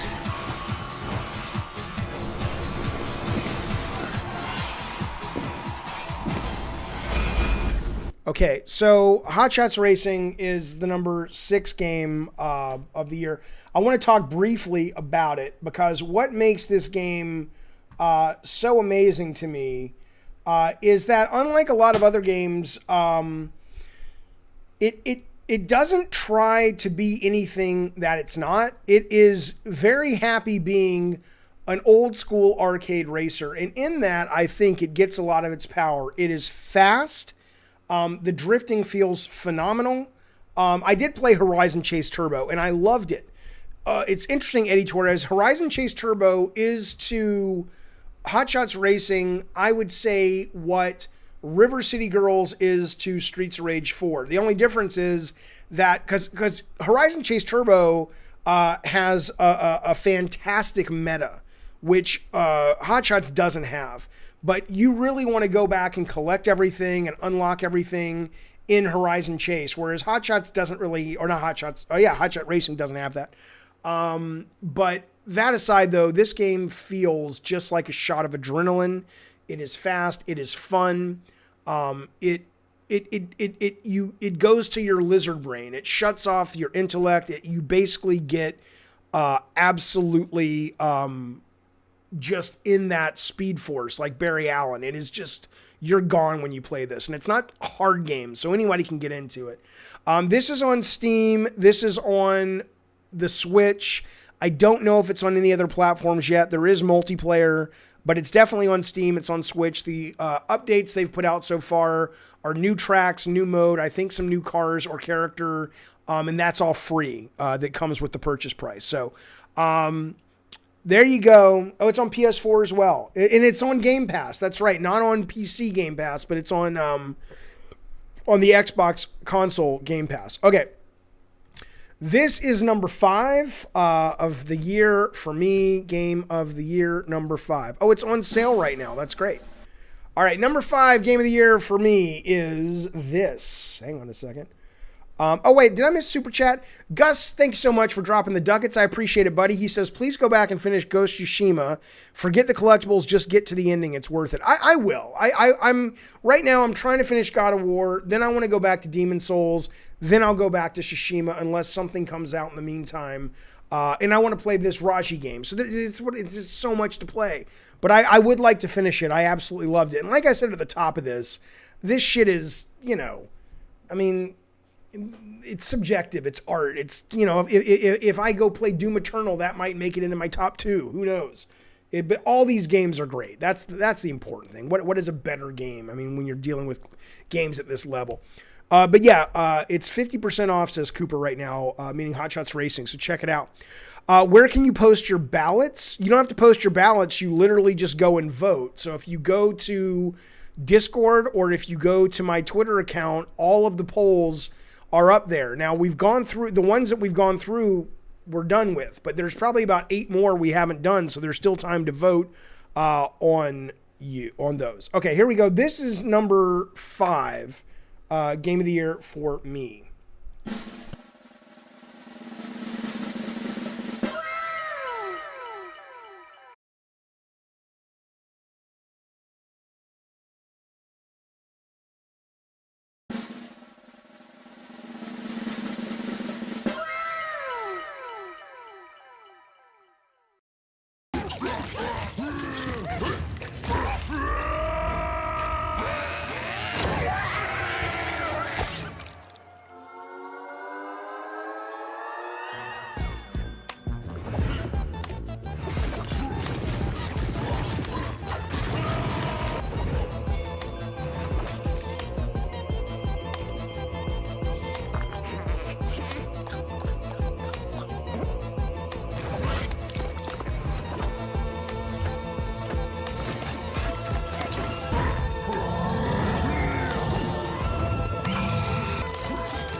I'll edit that out. I'll edit that out, you know.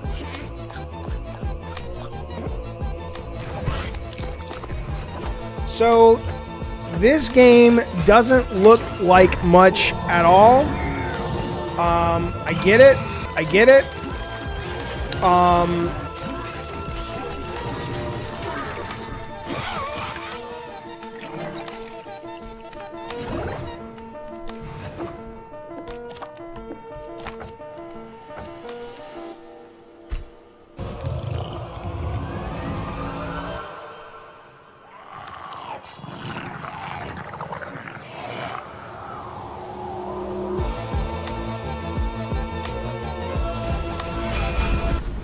Okay, so let's talk about this real quick. I get that this game doesn't... First off, I hate match 3 games. This is absolutely not a match 3 game.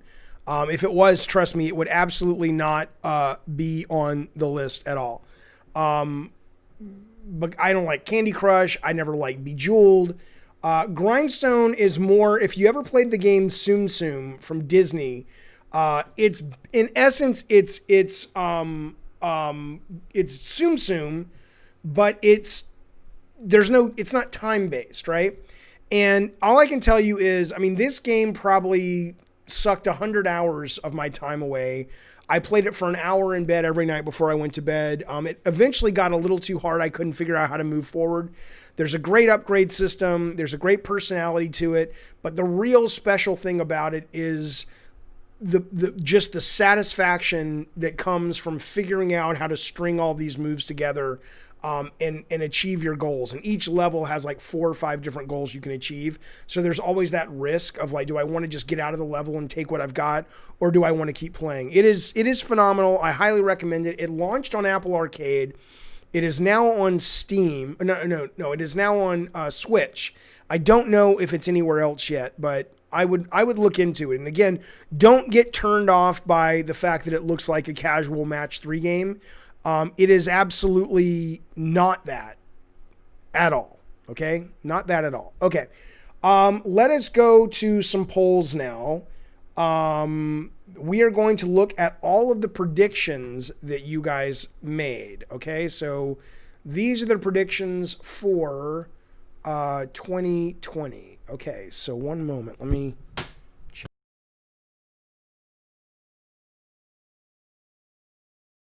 Okay, prediction number 1. Will Phil Spencer remain head of Xbox for all of 2021? I predict that they're going to bring someone in to run production and let Phil continue to run the big picture. Just a prediction. I have no evidence of that, but let's see what you motherfuckers thought. 77% of you guys think Phil Spencer will stay the head of Xbox. 23% of you guys, and I was one of them, think that someone is coming in to help run production. Number 2, by the time PS6 launches, will PS5 have sold more units than the PS4 did by the same time? Basically, will PS5 be as successful as PS4 was? That's the question. Do I think Shannon could step into a role that big, Chongo? Yeah. Yes, she could. I don't know if she'd want to, but if I'm Xbox HR, you need to be talking to Shannon Studstill. You goddamn right you do. She could make that shit go. All right, here we go. Prediction number 2. Will the PS5 sell more basically than the PS4 in the same rough time window? 68% of you think the PS5 will sell as much or more than the PS4 did. Okay, there you go. There you go. I don't think it will. I don't think it will only, and I didn't vote for it, only because I think now I have my kids as a sort of a proving ground or a test of looking at them and going, none of their friends, I'm not saying people aren't buying consoles, they are. But they're playing mobile and PC games like crazy over the pandemic. None of them are like, let's run out and get a PlayStation 5. They're all like, let's play Roblox. Let's play Minecraft. Let's play Among Us. Let's play Fall Guys on Steam. Let's play Cranker or something, which is like this first-person shooter browser game. That's what they're all playing. And it just seems hard that if you don't have that tween teen audience coming in as excited as they were before, maybe it's not going to do as well, but maybe it will. Okay. Prediction 3, will Stadia be canceled, officially abandoned by Google this time next year? George says that's kind of anecdotal evidence. The numbers for PS5 launch are the biggest ever. Yeah, but see, the problem with that though, is, well, first off, Johnny Mentology, my kids might be losers, but at least they know how to spell losers. That said, the problem with that, George, though, is that, and you may be right, but until we actually get to April, May, June, the numbers for both Xbox and the PS5 are kind of, they're not suspect, but all of those companies are selling out every bit of hardware that they can make. And all of those companies are limited with the amount of hardware they can make right now because of the pandemic, as well as a couple of other things happening globally in terms of the supply chain. So the idea that you can't compare really, or you can't use how successful Xbox or PlayStation 5 has been as a indicator of this is why this will outsell PS4. You will eventually be able to do that, but I don't believe that is, by all accounts, the Xbox Series X is a huge hit because you can't buy it. But yeah, who knows? We'll see. Okay, this is, will Stadia be canceled? Okay, Joey says, my teen wants nothing to do with consoles. My 8-year-old got a Series S and wants a gaming PC. And I'm like, you're 8. Yeah, it is interesting how many of these kids, my kids did play console, Brian King. Yeah, I mean, they still do. They played Gang Beast on console and they played Life is Strange on console. But for some reason, it might be Discord. I don't know, but it's all of their friends are on Discord. And Discord Discord is an easy thing to use when you have a tablet, a phone, or a PC. You can't really use Discord on console. And I think what happens is, especially with the pandemic, all of your buddies are on Discord and someone's like, hey, here's a link to this fucking game. And boom, you guys are all in. So it's not even that it's a better gaming experience. It's probably just that it's an easier, there's no barrier of entry. Will Stadia be canceled, officially abandoned by Google this time next year? That was the question. And you guys predicted, this is interesting. I would have thought it would have been different. 34% think Stadia is going away this time next year. I bet the Cyberpunk success, not just in terms of it playing really well, but it just being such a good experience for so many people and they were surprised by it. You've got Stadia now surviving 66%. So that's not a massive majority, but it's still pretty big compared to what I thought it would be, which is this would be reversed or at least a lot closer. So Stadia, according to you guys, will get to survive. Okay, last 3 predictions. Will God of War Ragnarok ship in 2021 or 2022? 2022, that's what I picked as well. Almost, 60, almost half suggest 2022. I think this is going to be a March 2022 title. I think like all God of Wars for the most part, they try to come out at Christmas. The team begs for more time. The team gets more time, but they only get to March because that's the actual end of fiscal year. And this is probably going to be a March 2022 game. Although I do think the last God of War was April, right? But anyway, I'm with you guys. 2022, 63%. Will the Uncharted movie be good, great, bad, or, well, good, God damn it, great, good, meh, or crap? All right? Let's see what you guys said. No one thinks it's going to be great. A few think it's going to be crap, but most people think it's going to be kind of hanging out somewhere in the middle. I'm encouraged by what I've seen so far with just Nathan Drake's costuming, but yeah, who knows? But I would agree. I would say it's probably going to be. Let's put it this way. I haven't heard or seen anything that makes me think it's going to be anything better than just like another Tomb Raider. But it could work. I mean, it could be amazing. But yeah, I'm with you guys on this one. Finally, will Xbox or whatever the form, being X or S or Game Pass, be a serious competitor to PS5 and Switch this generation? Yes, 15%, no, 14%. Most people think it will be a bigger competitor this time, but not a serious competitor. Yeah. So there you go. We have one more poll to get through, the big one's best game, but we'll get to that later on.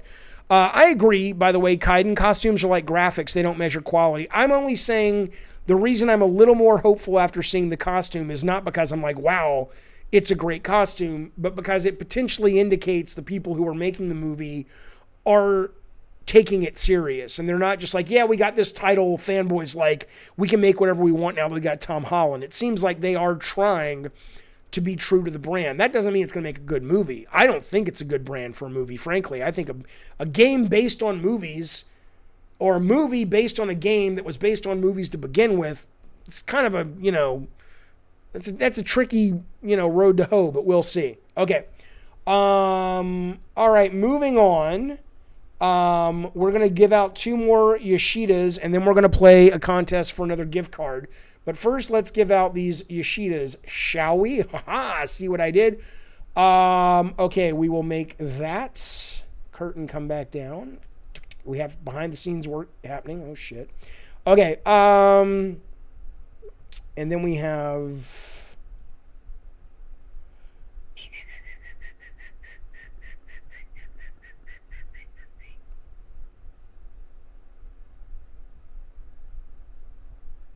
All right.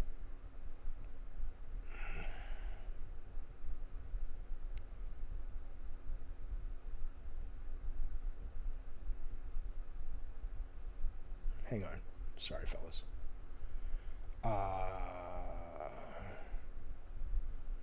We didn't do art direction, did we? Okay, so here's art direction. This is best art direction. I don't think we did this. Oh, God damn it, Jaffe. I tell you, there's a lot of moving pieces. All right, this is best. Ah, damn it, motherfucker. Hang on. Okay, I got it. Best art direction. This is like when Moonlight got the award. Okay. This is best art direction, and it is based on a demo. There's a few things tonight you will see that are based on demos. The reason I threw this in, and because I'm obviously not an artist, but I know what art direction is as someone who has been a game director before. And usually art direction is given to the game that looks prettiest or the game that looks most photoreal. Art direction, from my experience with it, is really about the team and or individual that is capable of taking, of seeing a way of looking at things that is unique and interesting, and that is tied to the mechanics in a way that they complement each other and that is also executed well. That's art direction. Anybody can take a camera in the movies and aim it at something pretty and go, oh, the cinematography's great. But a real good cinematographer can take the most depressing location in the world and make it look correct for what the story that is being told. So, this is, and Crank, you're simply wrong. This is the best art direction from a demo, but it's the best art direction I saw all year. I'll show you a quick little video, but this is for the demo for Little Nightmares 2 that when I saw it and we played it on stream was just insane looking, not just because it looked good, but because it looked like I'd never seen something look quite like this. And in a way that works with the story. Oh, Dean Cundy was amazing, man.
Sorry, was I muted? I've not seen a game before that looks like this. I've not seen a game before that it's not just that it looks weird and different. It feels very realized. Like it feels lived in and like an actual place, but not like a place I've ever seen before. Hello, Andre. Good to see you, buddy.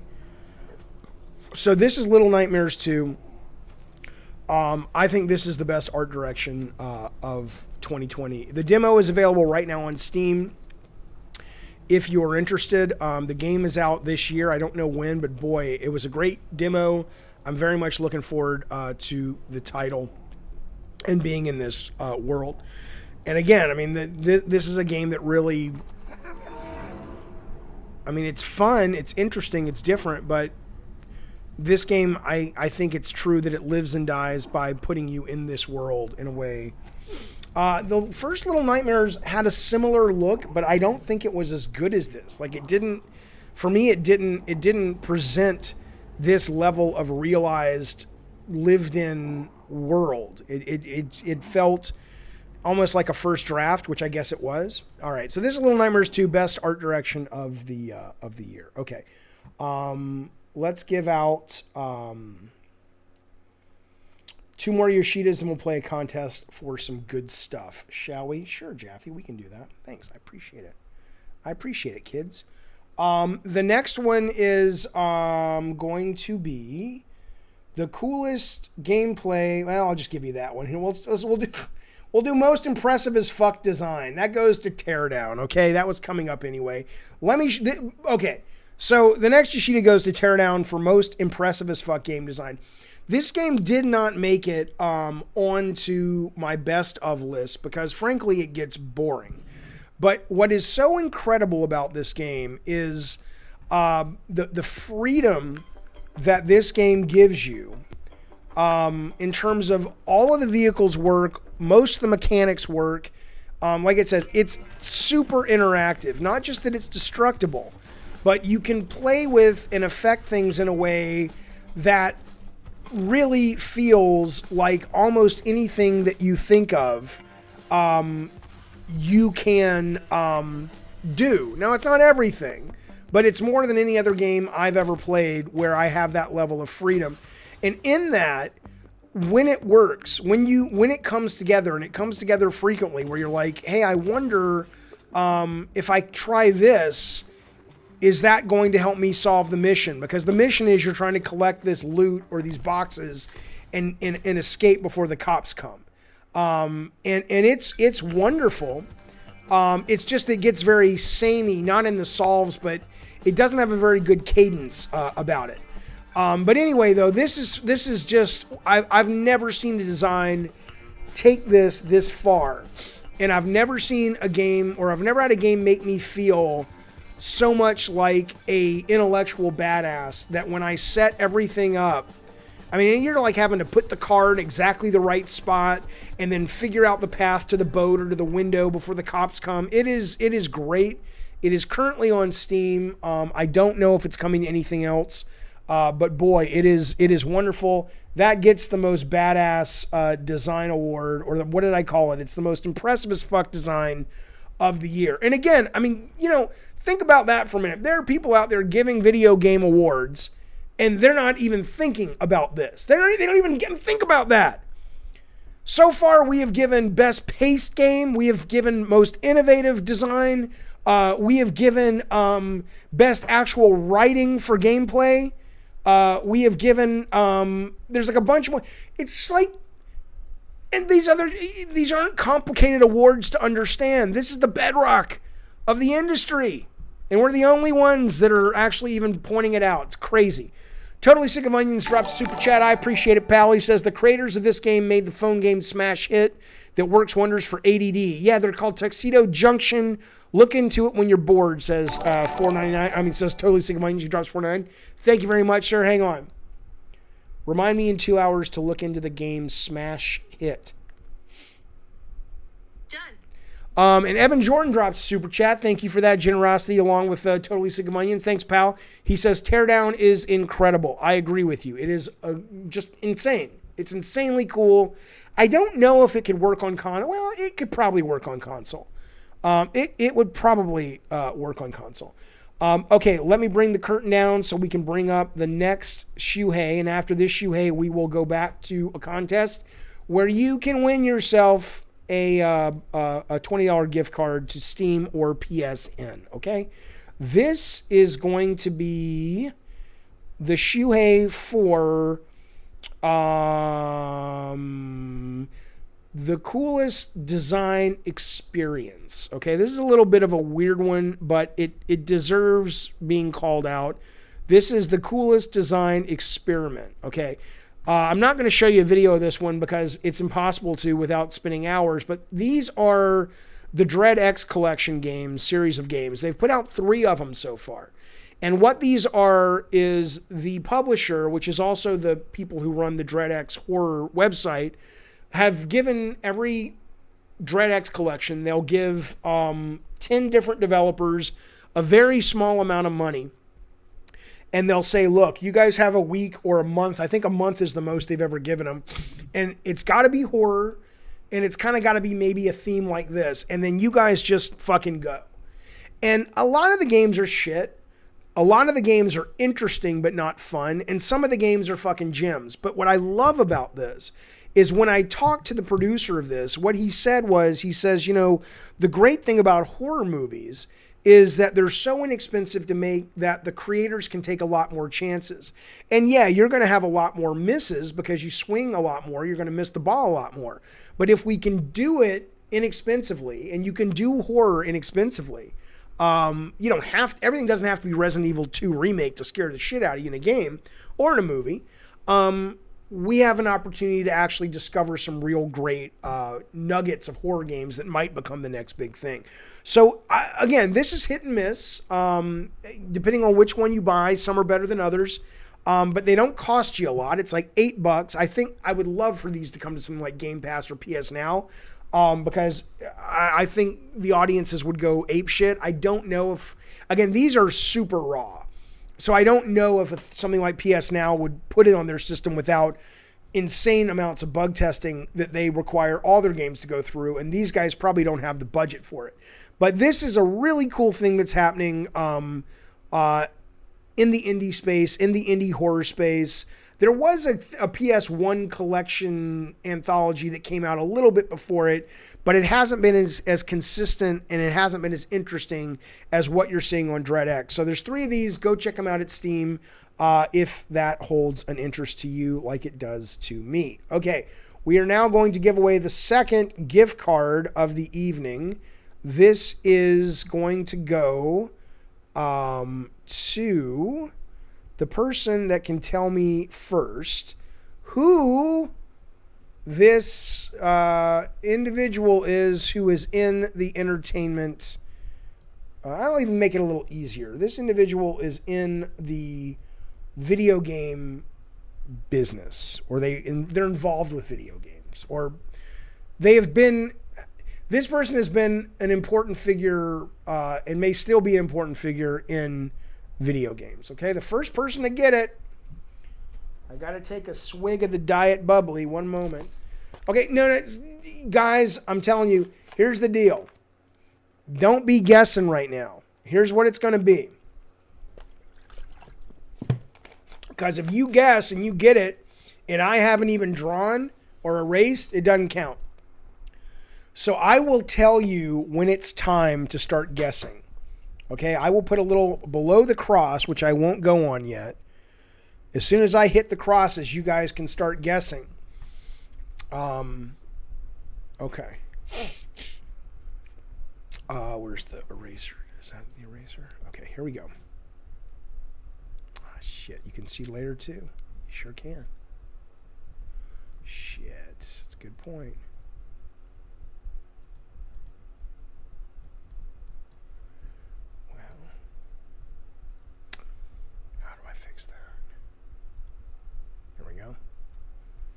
All right, well, if you saw who it was, you know what? I'm changing it. Sorry.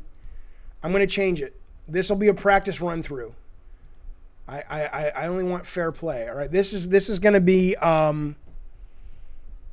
Oh, you can't make out who it is? Let me check. Let me make sure. Yeah, you can't see who that is. Okay, we'll keep going. Okay. Here we go. Again, you can't guess yet.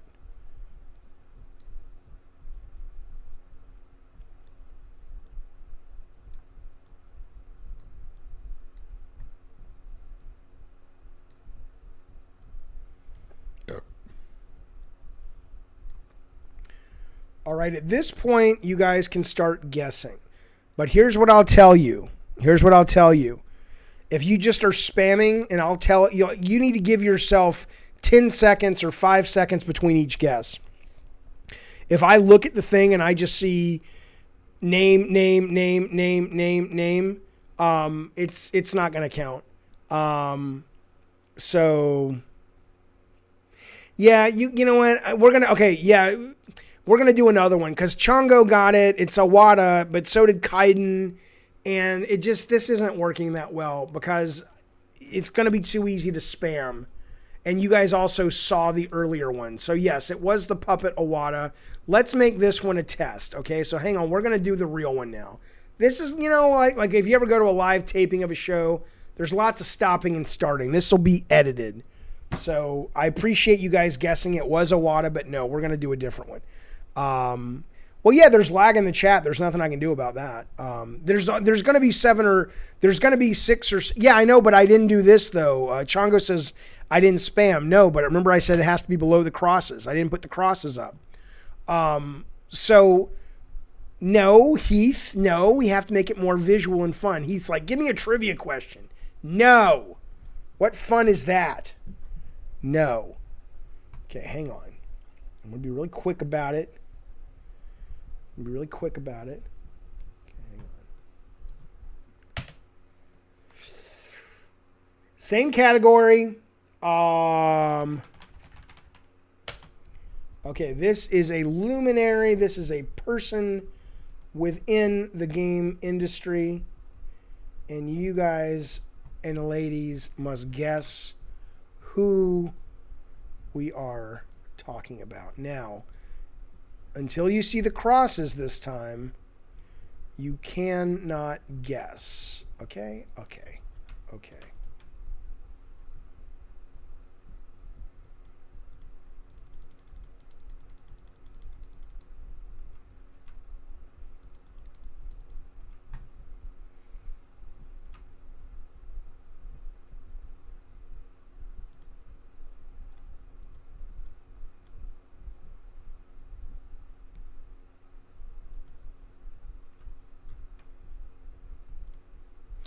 Okay, here we go.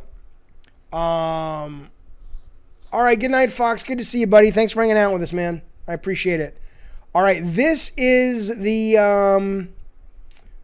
okay, so until you see the crosses, you can guess all you want, but it's not going to matter. You got to vote below the under the crosses. Here we go. Okay, the first one to guess will win a gift card.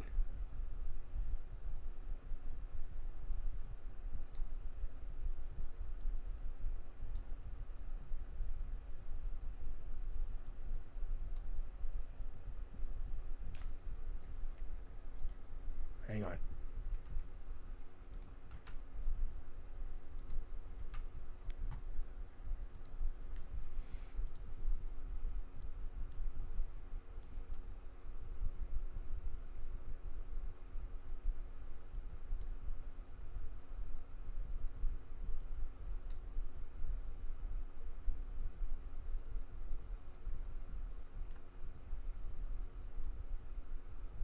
First one to guess correctly.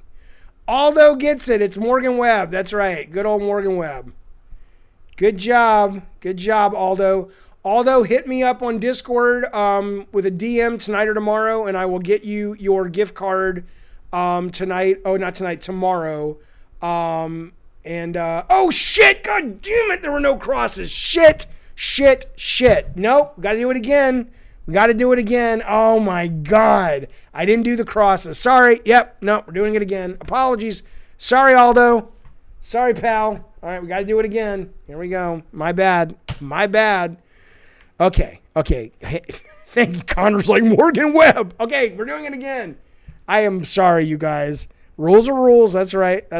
Sorry, guys. Aldo's like, I will fucking murder you, bitch. All right, hang on. All right, let me do another one. Last one, then we're going to move on. Let's do...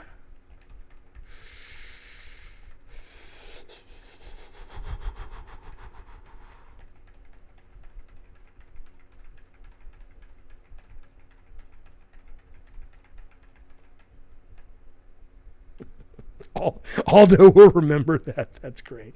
Okay. Okay, hang on.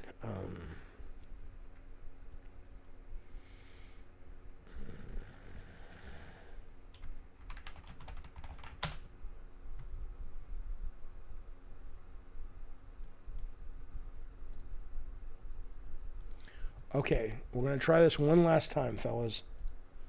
I apologize.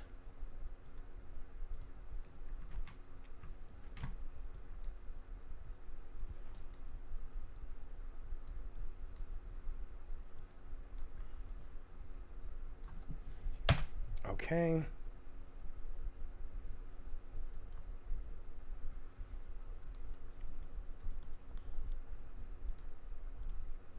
Finally, I think we're good.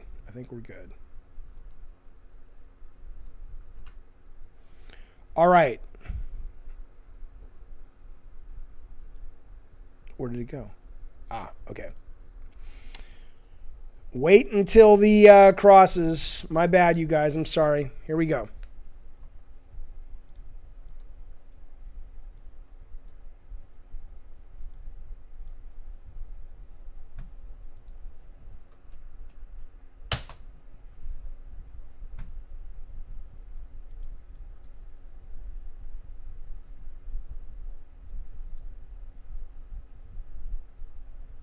It's a real person. It's not Superman.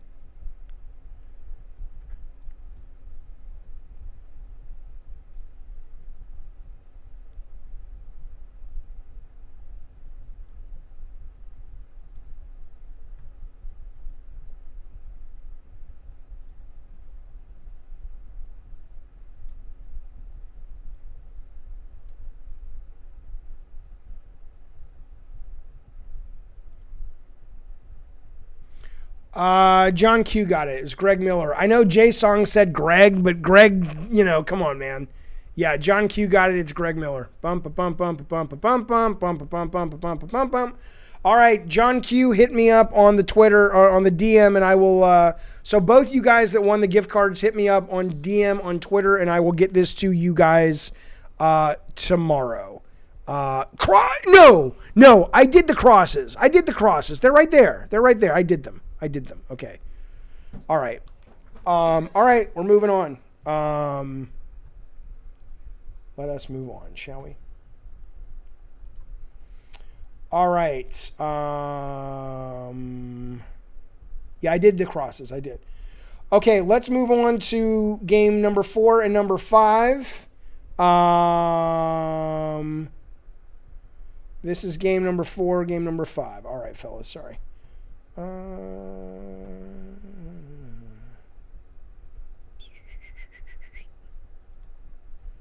All right, where were we? We were at game 5. We did 5. Right, Grindstone. Okay, game number 4. You never heard of Greg Miller, really?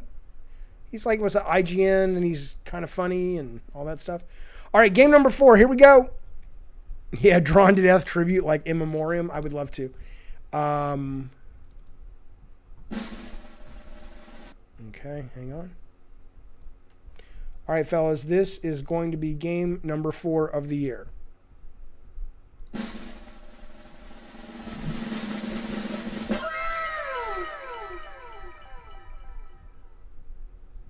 I got rid of all the music because, again, copyright. This game was absolutely delightful and phenomenal and varied and beautiful level design, addictive and fun. And it was just one of the most fun, delightful games I played all year. The imagination on display in this game in terms of level design and locations you can go. Tons of different characters to play.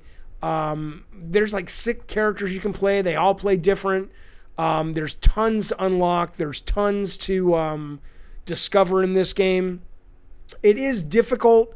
It's not unfairly difficult. I think if you haven't played a precision platformer in a long time, it takes a while to remember, oh, right, that's what this kind of game is. But no, Crash 4 was just a real delight. Whoops. And that is my number 4 game of the year. John Q says, I just tried to DM you on Twitter, but I don't think it works. No, not on Twitter, John, on the Discord. Hit me up on the Discord, man. Shit, Jaffe, always hitting the wrong buttons. All right, there we go. Crash number 4 is number 4 of the year. You will not be surprised to learn what my... Cooper says there's an issue with depth perception. Most of my deaths are because of that in that game. Interesting. I didn't have that problem, but I appreciate that some people would. This is game number 3. What the fuck's a Discord? Okay, so Rob, are you still there? Rob, can you drop the link to the Discord in the chat so John Q can join it? Discord is just like a message board for members of different communities. In our case, we have a Gabbing and Games one. And it will allow you to post and directly message me and things like that. And if you can't, then hit me up on Twitter after the show, and then I'll follow you, and we can. I'll still do it tomorrow, but we can connect that way if that's easier for you. Okay, this is my game number 3. Thank you, Robert. This is game number 3 of 2010. Yeah, if you don't know now, you know. That's right. Here we go. Game number 3.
Okay, so look, there's no doubt this game really, I would not have enjoyed this game as near as I did if I hadn't played it with you guys on the stream, because there's a lot about this game that I didn't understand. It's obtuse, it's strange, it's intentionally so, I suppose, but it was really obnoxious as fuck. But when I played it with you guys helping me understand it, it was a revelation to me. I finally got it. This is one of the few games that, even though I'm terrible at it, and even though I get bored of games quickly, I want to keep coming and playing more and more and more and more. So as soon as I'm done with God of War, I can't wait to get back to Demon's Souls. There's something about it that is so addictive and so delightful once you finally get it. I don't know if that means I want to play the other ones. I don't know if it means I want to go back and play Bloodborne. As some of you guys know, a big reason that I like this version of the game is because when I die, I'm almost instantly back in and I can try again, and it makes this very addictive loop. But there you go. That is my number 3 game of the year. That is Demon's Souls, and I absolutely just love the crap out of it. And I appreciate you guys helping me play through some of it, because without it, no fucking way. Okay. Let's look at Jojo D. Our good friend Jojo D has dropped us a link and said, Jaffe, these are my top 3 games of the year.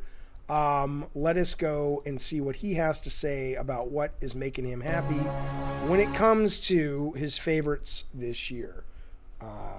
Here we go.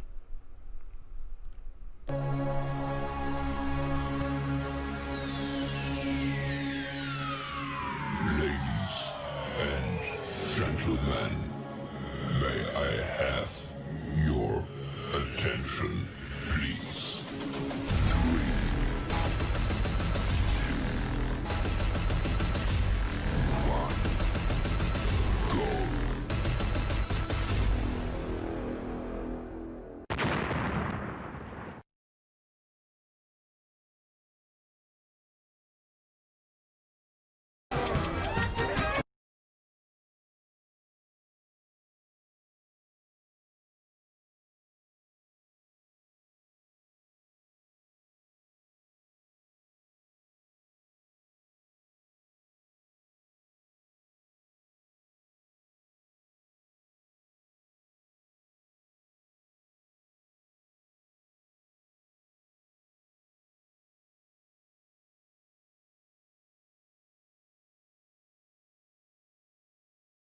Sorry.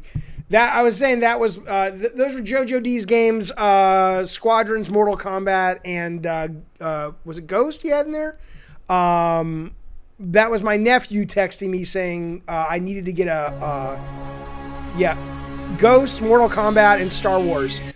Saying that I need to get a Elgato Stream Deck, and I have an Elgato Stream Deck. I just don't use these sorts of. I don't do these sorts of streams often enough that, you know, I used to use it for sound effects and stuff, but maybe I'll pull it back out. But yeah, good. I'm glad you're watching, Daniel. Hope you guys are doing good. Happy New Year. Hope everybody had a good New Year's. Hope Steven's doing good. I talked to Nikki the other day. Okay. All right. Sorry. Let me get my train of thought back. Okay, we're going to do 2 more Yoshidas. We're going to do level design and best new IP. Okay. There we go. Let's close the curtain.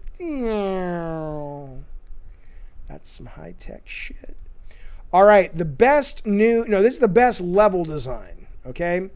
The best level design of the year, which again is insane to me that this award is not regularly granted. It used to be at some award. I think GDC still gives out best level design, but you don't see it anywhere else, which is crazy. Best level design for me this year goes to Crash Bandicoot 4. If you haven't played Crash does this thing with these 4 different masks that affect gameplay. One affects time, one affects gravity, one affects... I don't remember anymore. There's like one lets him transform. There's just like, you know, and they've built these levels all around those masks to not just play through once, but to replay them. And then there's like 4 or 5 different characters that all have different abilities. And all of the characters can go back through all of the levels. You can go back through the levels in different directions. You can go back through the levels as a different character with different goals. And all of it is compelling if you like platformers. So for me, when I played it, one of the reasons I stuck with it, I rarely finish games. Certainly I rarely finish hard games. But I stuck with Crash because the level design was so interesting and how it merged with the various play mechanics of characters and what they could do that I was like, I wanted to continue to see what's next. And every time it surprised me both creatively. There's this one level that's like in a ghostly haunted New Orleans, which is just insanely beautiful and creative. So I loved it. I fucking adored it. That was best level design goes to Crash Bandicoot 4. Okay. Hey. What the fuck is going on? Get the fuck back there, you old fuckstick. Hang on. Let me get my curtain. I'll get my curtain situated. Okay, the last Shuhei we're giving out. No, that's not the last. It is? No, it's not the last, but it's almost last. Is the best new IP of the year. I don't agree with that, Zach. Zach says Crash is the Demon Souls of platforming. Trust me, I would not have finished it if it was. I am not a hard game guy at all. It definitely is challenging, but it's not Demon Souls level. It's just, it takes a little bit of recalibrating your brain to play that type of title. Peapod says you might want to consider doing a year of Gabbing and Games montage, like when you got beaten by a kid in Mortal Kombat 11. Maybe I would hire an editor for that. That would take me too long to go back through all that footage. But it's a good idea. I'd love to see it, Peapod. Okay. This is best new IP, in my opinion. This is a Shuhei that goes out to Jaffe. Click the right thing, you old fucker. That goes out to the best new intellectual property this year. Here we go. This is Hades. I don't think Hades was the best written game this year if you're talking about writing for games, but I think this property has so much fuel in the tank, and the tank is attached to a sports car. They could do a lot with this. They have such a wonderfully cool, interesting, realized world. And obviously, I love Greek mythology, but the fact that they were still able to go back to the well of Greek myths after all this time and all these other properties have done it and come up with really cool characters, a really great art style, really cool relationships between the characters. This is a world that you want to spend time in and be in and discover what it's about as you continue to play through. And I can't imagine there not only won't be a sequel to this, but there probably will be a Netflix series. There should very well be action figures. This is a great intellectual property, and I hope that Supergiant, which are the owners and creators, really get some good mileage out of it because it's fucking phenomenal. That is Hades. That is the best new IP according to me, and it earns itself a Shuhei. Okay.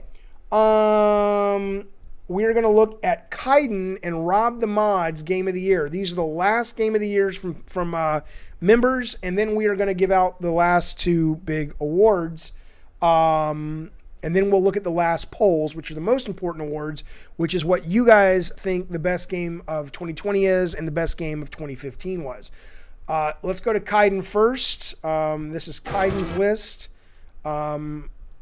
Now, the first game he's got up here is old, but I guess he's saying it's still so good that I played the fuck out of it. And so it deserves a spot. This is Kaiden's list. Here we go.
That was Good Sir Kaiden's list. Animal Crossing gets some love. I mean, those are actually really cool games that very much speak to sort of the social brilliance that games bring, especially in a pandemic. So, well, it's interesting. Frank says, I can't see Animal Crossing anymore without thinking about COVID.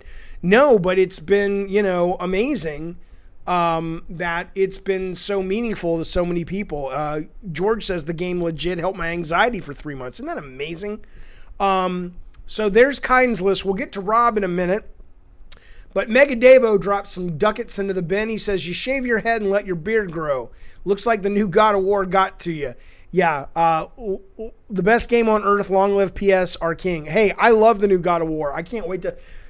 I'm getting my ass kicked by the first Valkyrie I've encountered. I finally got her down to about one sliver of health and I died. So I need to go back and deal with her tonight, hopefully. But I'm loving that fucking game. But thank you for the super chat. And then Megan comes back, or Mega Dave comes back and says, here's some more cash, motherfucker. He says, Xbox is trash, and here's my stimulus check. You only got $1.99 for your stimulus check? I'll take it. I appreciate it. But boy, I'll tell you, Mitch McConnell's fucking all of us over, isn't he? But thank you for that. I appreciate both those, man. It's very generous. I don't think Xbox is trash at all. I think Xbox is, the new Xbox sounds great. Game Pass is phenomenal. A lot of these games on my list tonight would not be on my list without Game Pass and having the freedom to discover them. But I understand that Xbox right now is really, at least from an outside perspective, in a bad way because they need to get some fucking games out and they need to get them out fucking fast. And I don't understand how they're allowed to keep doing what they're doing. But it is what it is, and there you go. But thank you so much for the comments and the super chats, man. Now look, Rob the Mod shows up as our final voice of reason this evening. These are his top 3 games. Rob, as you know, is our great moderator. He's been there pretty much since day one, keeping everything rolling. I appreciate it, buddy. Let's see what Robert has to say about the games he dug the most in 2020. What's going on, guys? Rob the Mod here. I'm going to show you my top games of 2020, top 3 games of 2020, and I'm going to start off with The Last of Us 2. Great story, great character. Yeah, we don't need to see anymore. That's a dumb choice. Okay, moving on. No, okay, I'm kidding. Here we go. Progression, Abby, Ellie, some characters that I will keep nameless. It was a good game. I loved it. I voted for it in Game of the Year. Everything about it, I just thought it was great. Was it as good as the first one? No, I don't think. No. But Neil Druckmann definitely, his work holds a special place in my heart. I love everything he does. Leading on to Watch Dogs Legion, which is number 2. This game had crazy amount of characters you can play.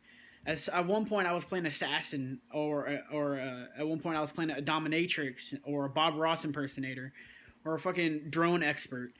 I didn't start getting bored until the end of the game, where I realized, well, it's starting to become the same thing over and over again. So it didn't become my game of the year, but it did make number 2, so that's good.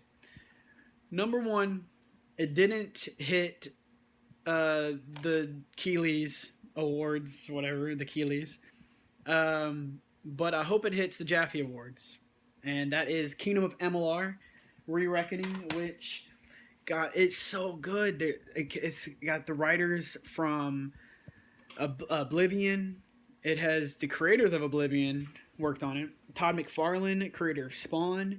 The story is great. It never gets repetitive. The side missions are awesome.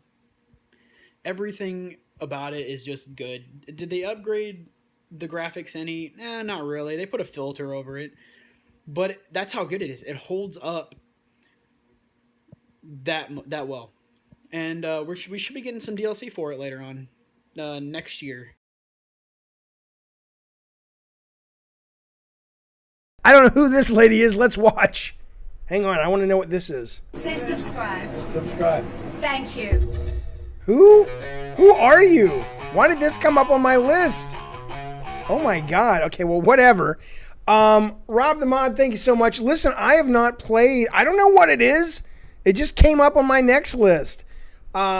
I have not played Kingdom of Amalur, but I absolutely want to after hearing that. I've heard Joe talk about it before, that it's a great game, and I will absolutely give it a play. That sounds great. I won't play that one on stream. That doesn't seem to be a great stream game for me because I probably want to get lost in the story. Prism says it's good. Zach says he loved it. He played it back on the 360. Cooper says my favorite game of 2020 is Tetris Effect Connected. I played that. I liked it. But yeah, I didn't get crazy addicted to it, but it was really good though. Okay. All right. We got a few more awards to hand out. We've got two more Yoshidas. We've got Best Game Direction and Best Game Design. Then you're going to get my Game of the Year 2 and 1. And then finally, we're going to do the final poll, which is the most important thing of the night, which is what you guys have to say about the game that you enjoyed the most this year. Okay, let's go to the last two Yoshidas. The first one is going to be game direction. Where did it go? Un momento. Daniel-san. That's on my mind because I'm watching the Karate Kid, man. Or Cobra Kai. All right, here we go. God, Cobra Kai is good. This is best game direction of 2020. And I give this Shuhei Yoshida to Hades. Again, I don't think it was the best game of 2020. I think it was a really good game. But the ability to wrangle the gameplay and the IP, and create an IP and bring it all together in such a cohesive, satisfying way that really made a world that people love spending time in, was just a really big task. And it's very skillful. It is, like, you could tell when you play that game that you were in good hands. Everything seemed very well above capable. Everything seemed thought out. Everything seemed to have a place to go. And it really felt way more polished and professional and appealing as a world and as a game and as an IP than anything should expect to be the first time out of the gate. In a lot of ways, it felt like a sequel, because sequels are usually the ones that come along after game number one has figured out what the game is and what the IP is. And it's the sequel that comes along and says, okay, we don't have to spend that energy learning what this is. We can now just polish the fuck out of it and really, get crazy with it. Well, Hades did that first out of the box, and I think a lot of that has to do with how well it was directed, what that means basically is how well it was overseen at the creative level, whether you're talking about art, design, storytelling, load screens. I mean, how all of it came together to create a sense of cohesion. Hades gets my Shuhei for the best game direction of the year. And the final Shuhei tonight goes to best game design. And that goes to that's not the curtain. Watch the clip. That goes to Ghost of the Tsushima. So again, this game had a flaw that is tied into the kind of game it is, unfortunately, in that it's an open world game, and I wish the design would have at least tried to solve a problem that these open world games have, which is analysis paralysis to the point that you make choices and you kind of get worn down by all the things that you can do, and you end up losing the thread and losing the momentum. But that aside, which really is a problem of the genre, so I can only blame Ghost in that they had an opportunity to try to solve it, but maybe they're like, dude, people love these games. They might not even think it's a problem, but I think it's a big problem. And if I were ever to design an open world game, I would want to find a balance between that freedom and keeping the player on a straight and narrow enough that there's some momentum. But that aside though, what's amazing about Ghost is everything works at a mechanics level. I wouldn't say it's best direction, for an example, or best IP, because it kind of does what The Last of Us does with The Road, right? One of the reasons I love the new God of War so much is because you can't really point to a lot of things like it and say, oh, they're just riffing on movies. This clearly is riffing on samurai films, which is great. But it doesn't have a new angle on samurai films. It's just like, let's make a video game version of samurai films we love. And they did that brilliantly. But what they did brilliantly at the design level was the combat is fresh and really fun. The exploring and navigation is really fun. The world design, the physicality of the world design is fun. The upgrade system is fun. The meta is fun. The multiplayer is fun, and all of these things really come together and marbled together into this great cake that is Ghost of Tsushima. So that is a really big deal task, to take all of those disparate parts and put them together in such a way that you feel as if you are really living this adventure story. I adored it. Again, that one flaw kept it out of my top 3, but boy, what a great game. And if that flaw doesn't bother you, and it doesn't bother a lot of people, then I highly recommend, not that you need my recommendation for this brilliant game, but I highly recommend Ghost of Tsushima. That gets the final shoe of the night, which is Best Game Design. Okay, I'm going to do my final Game of the Year 2 and 3, and then we will move on to the final award, which are the polls for the best game of the year and the best game of 2015. Did I play Tsushima with the filter that makes it a Kurosawa film? I tried for a few minutes and then I stopped because I realized there was a lot of color coding the game was using, and I needed that. And maybe they solved it in black and white a different way, but without the color coding, I found it not as fun to play because I couldn't track things as easily. Okay, this is my game number 2 of the year. Now, let me be clear on this. This is a fucking demo. That is how impressed I was with this game. That is how amazing I think this game was and is. This is game number 2 of the year. Hang on. Here we go.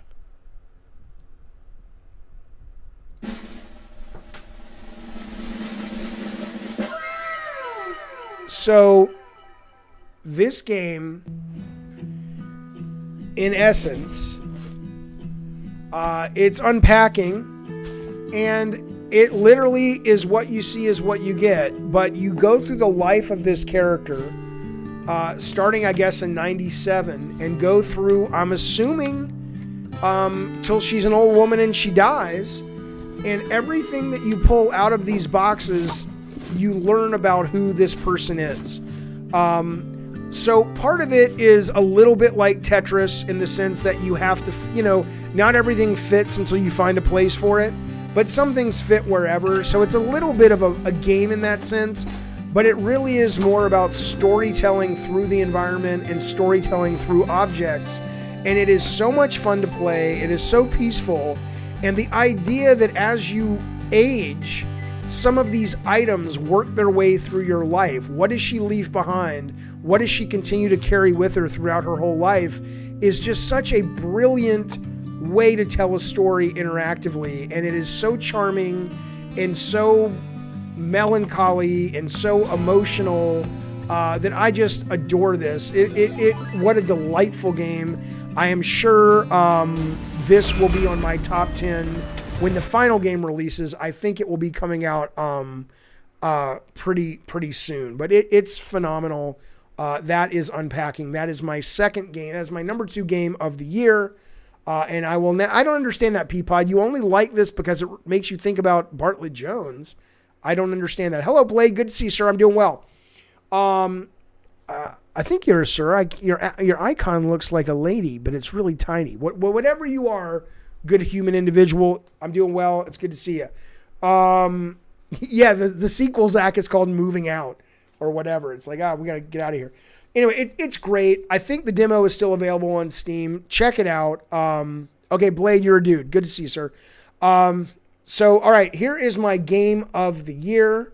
And then after this, we will do the poll, and I will let you guys know what you guys have decided your game of the year is. But this is my favorite game of 2020. Here we go. Boom.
So look, when I first played this Ultrakill, I did not get it. You know, it took me a little time to understand what the big deal was.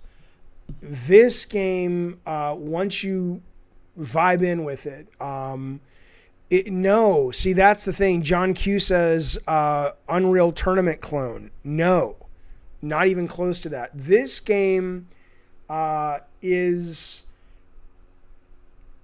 All I can say, and I want to kind of... No, it's not indie Doom. You guys got to settle the fuck down. Not everything is what it seems. You think I put the thing at the top of my... Indie Doom is Proteus. Proteus was great, but it didn't make my top 10. Or my top 13. The game is so... remember when I was saying beats per minute, or bullets per minute or whatever, like it felt like you were in a movie trailer. This game is like a shot of adrenaline. That's the best way I can explain it. Like you just go to that zen lizard brain primal place, and you get into once you fall into the rhythm of this game. I sweat when I play it. My heart beats like crazy when I play it. It's like you're just skating that edge between being able to figure out what the fuck you're doing and utter chaos. But when you can do it, when you get into that zone, I've never played a game like it. It is addictive. It is fun. It is unique. It is different. It sort of feels Onions like the movie Crank. It sort of feels like a much faster, if you can believe it, version of Vanquish. The closest I could say is it's kind of like a first-person Vanquish, but it's really more than that. Vanquish still gives you time to read the room, get your bearings. This is different. This is really just like... That's good too, Devil May Quake. Even Evan, thank you for the super chat. Anyway, I recommend it. It's not very expensive. It is phenomenal. It is Ultrakill. It is my number one game of 2020. Okay, let us see the big awards of the night. These are your games. These are the polls that will tell us. Let's go back to this real quick. The final awards. So here you go. The top games. Oh, I'm going the wrong direction. Well, it doesn't matter now. But no, I want to lift the curtain. I want to do it the right way. Shut up. I want to lift the curtain. Drama. The final awards. Pumpkin Jack, Samurai Jack, Monster Train, Wasteland 3, River City Girls, Hades, Ghost Tsushima, Hotshot Racing, Grindstone, Crash Bandicoot, Demon Souls, Unpacking, and Ultrakill. Those are my top 13 of 2020. I agree, Jay. Metal Hellsinger is coming out. I know the guy's making it. I actually got a code for it, but I can't get it to work. That is kind of like bullets per minute, but I think they're going to do a better job of it. Even though Bullets was great, it didn't make the list because it had some serious flaws. But when you get into that game, it's kind of amazing. Okay, we're going to look at the polls now. These are the final two polls of the evening. These are the polls for... Hang on. Let's go to this page. Okay. Oh, we have 3 polls left. Hang on. All right, we'll do this one first. The best new IP in video game form according to you guys. Here we go. Ghost of Tsushima is the first best new IP. I don't agree with that. Cyberpunk 2077 is number 2. I do agree with that. Number 3 is Yakuza Like a Dragon. I agree with that. And then Miles Morales. I don't agree with that. There you go. There you go. So Ghost is your number 1 new IP. Cyberpunk. I mean, I guess it depends on how you see it. Like I said, it's not best game. It's best new world you liked being in. Like I look at Cyberpunk and I say that's a game where that world is really interesting and different, and I want them to do something really cool with it. Ghost Tsushima is a brilliant game, but the IP is based off a million movies you've seen before. I could see Among Us for sure being a great IP as well. But anyway, there you go. Ghost, Cyberpunk, Yakuza is number 3. And then we get to Spider-Man. And after Spider-Man, it's... Oh, Bugsnax. Sorry. Bugsnax is Ghost, Yakuza... No, Ghost, Cyberpunk, Bugsnax, then Yakuza, and then Miles Morales. Okay. All right, next one. This is what game? This is your game of the year from 2020. I'm going to save that one because that one has more juice. But I want to do the game of the year for 2015 first. And the reason I do this is because I do think when you have some time, some perspective, and the hype goes away and the media goes away and the reviews go away and you're just left with history to say what game really stands out. Let's see what you guys voted for the best game of 2015. Let's see. Bloodborne comes in. Bloodborne did not win this award. Certainly it did not win the award. I don't even know if it was nominated at the Game Awards. But Bloodborne is your number 1. The Witcher 3, which did win a lot of awards that year, looks like it's number 2. And then we have Metal Gear 5, which is interesting because that did not win any awards. I'm surprised Rocket League isn't higher. So we basically have from 2015, Bloodborne, The Witcher, what do we got? Bloodborne, The Witcher, Fallout 4. No, Bloodborne, The Witcher, Metal Gear 5, Fallout 4, and it looks like Life is Strange. That's interesting. Okay, well, there you go. Well, number 1, though, Bloodborne, that makes a lot of sense. It makes a lot of sense. Okay, final award of the night, the best game in y'all's mind of 2020. Let's see what it was. Hey, go away. I don't care about that. Why is it there? Okay. Interesting. So you guys gave it to The Last of Us 2, 27%. Close behind it, Ghost Tsushima at 21%. After that, there's a pretty significant drop off, isn't there? What's next? Let's see. Final Fantasy. No.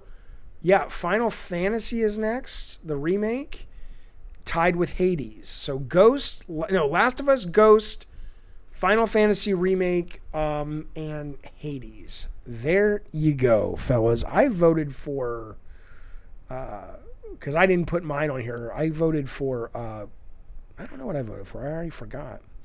Anyway, there you go. Hang on a second. Let's bring this over here. Let me bring this over here.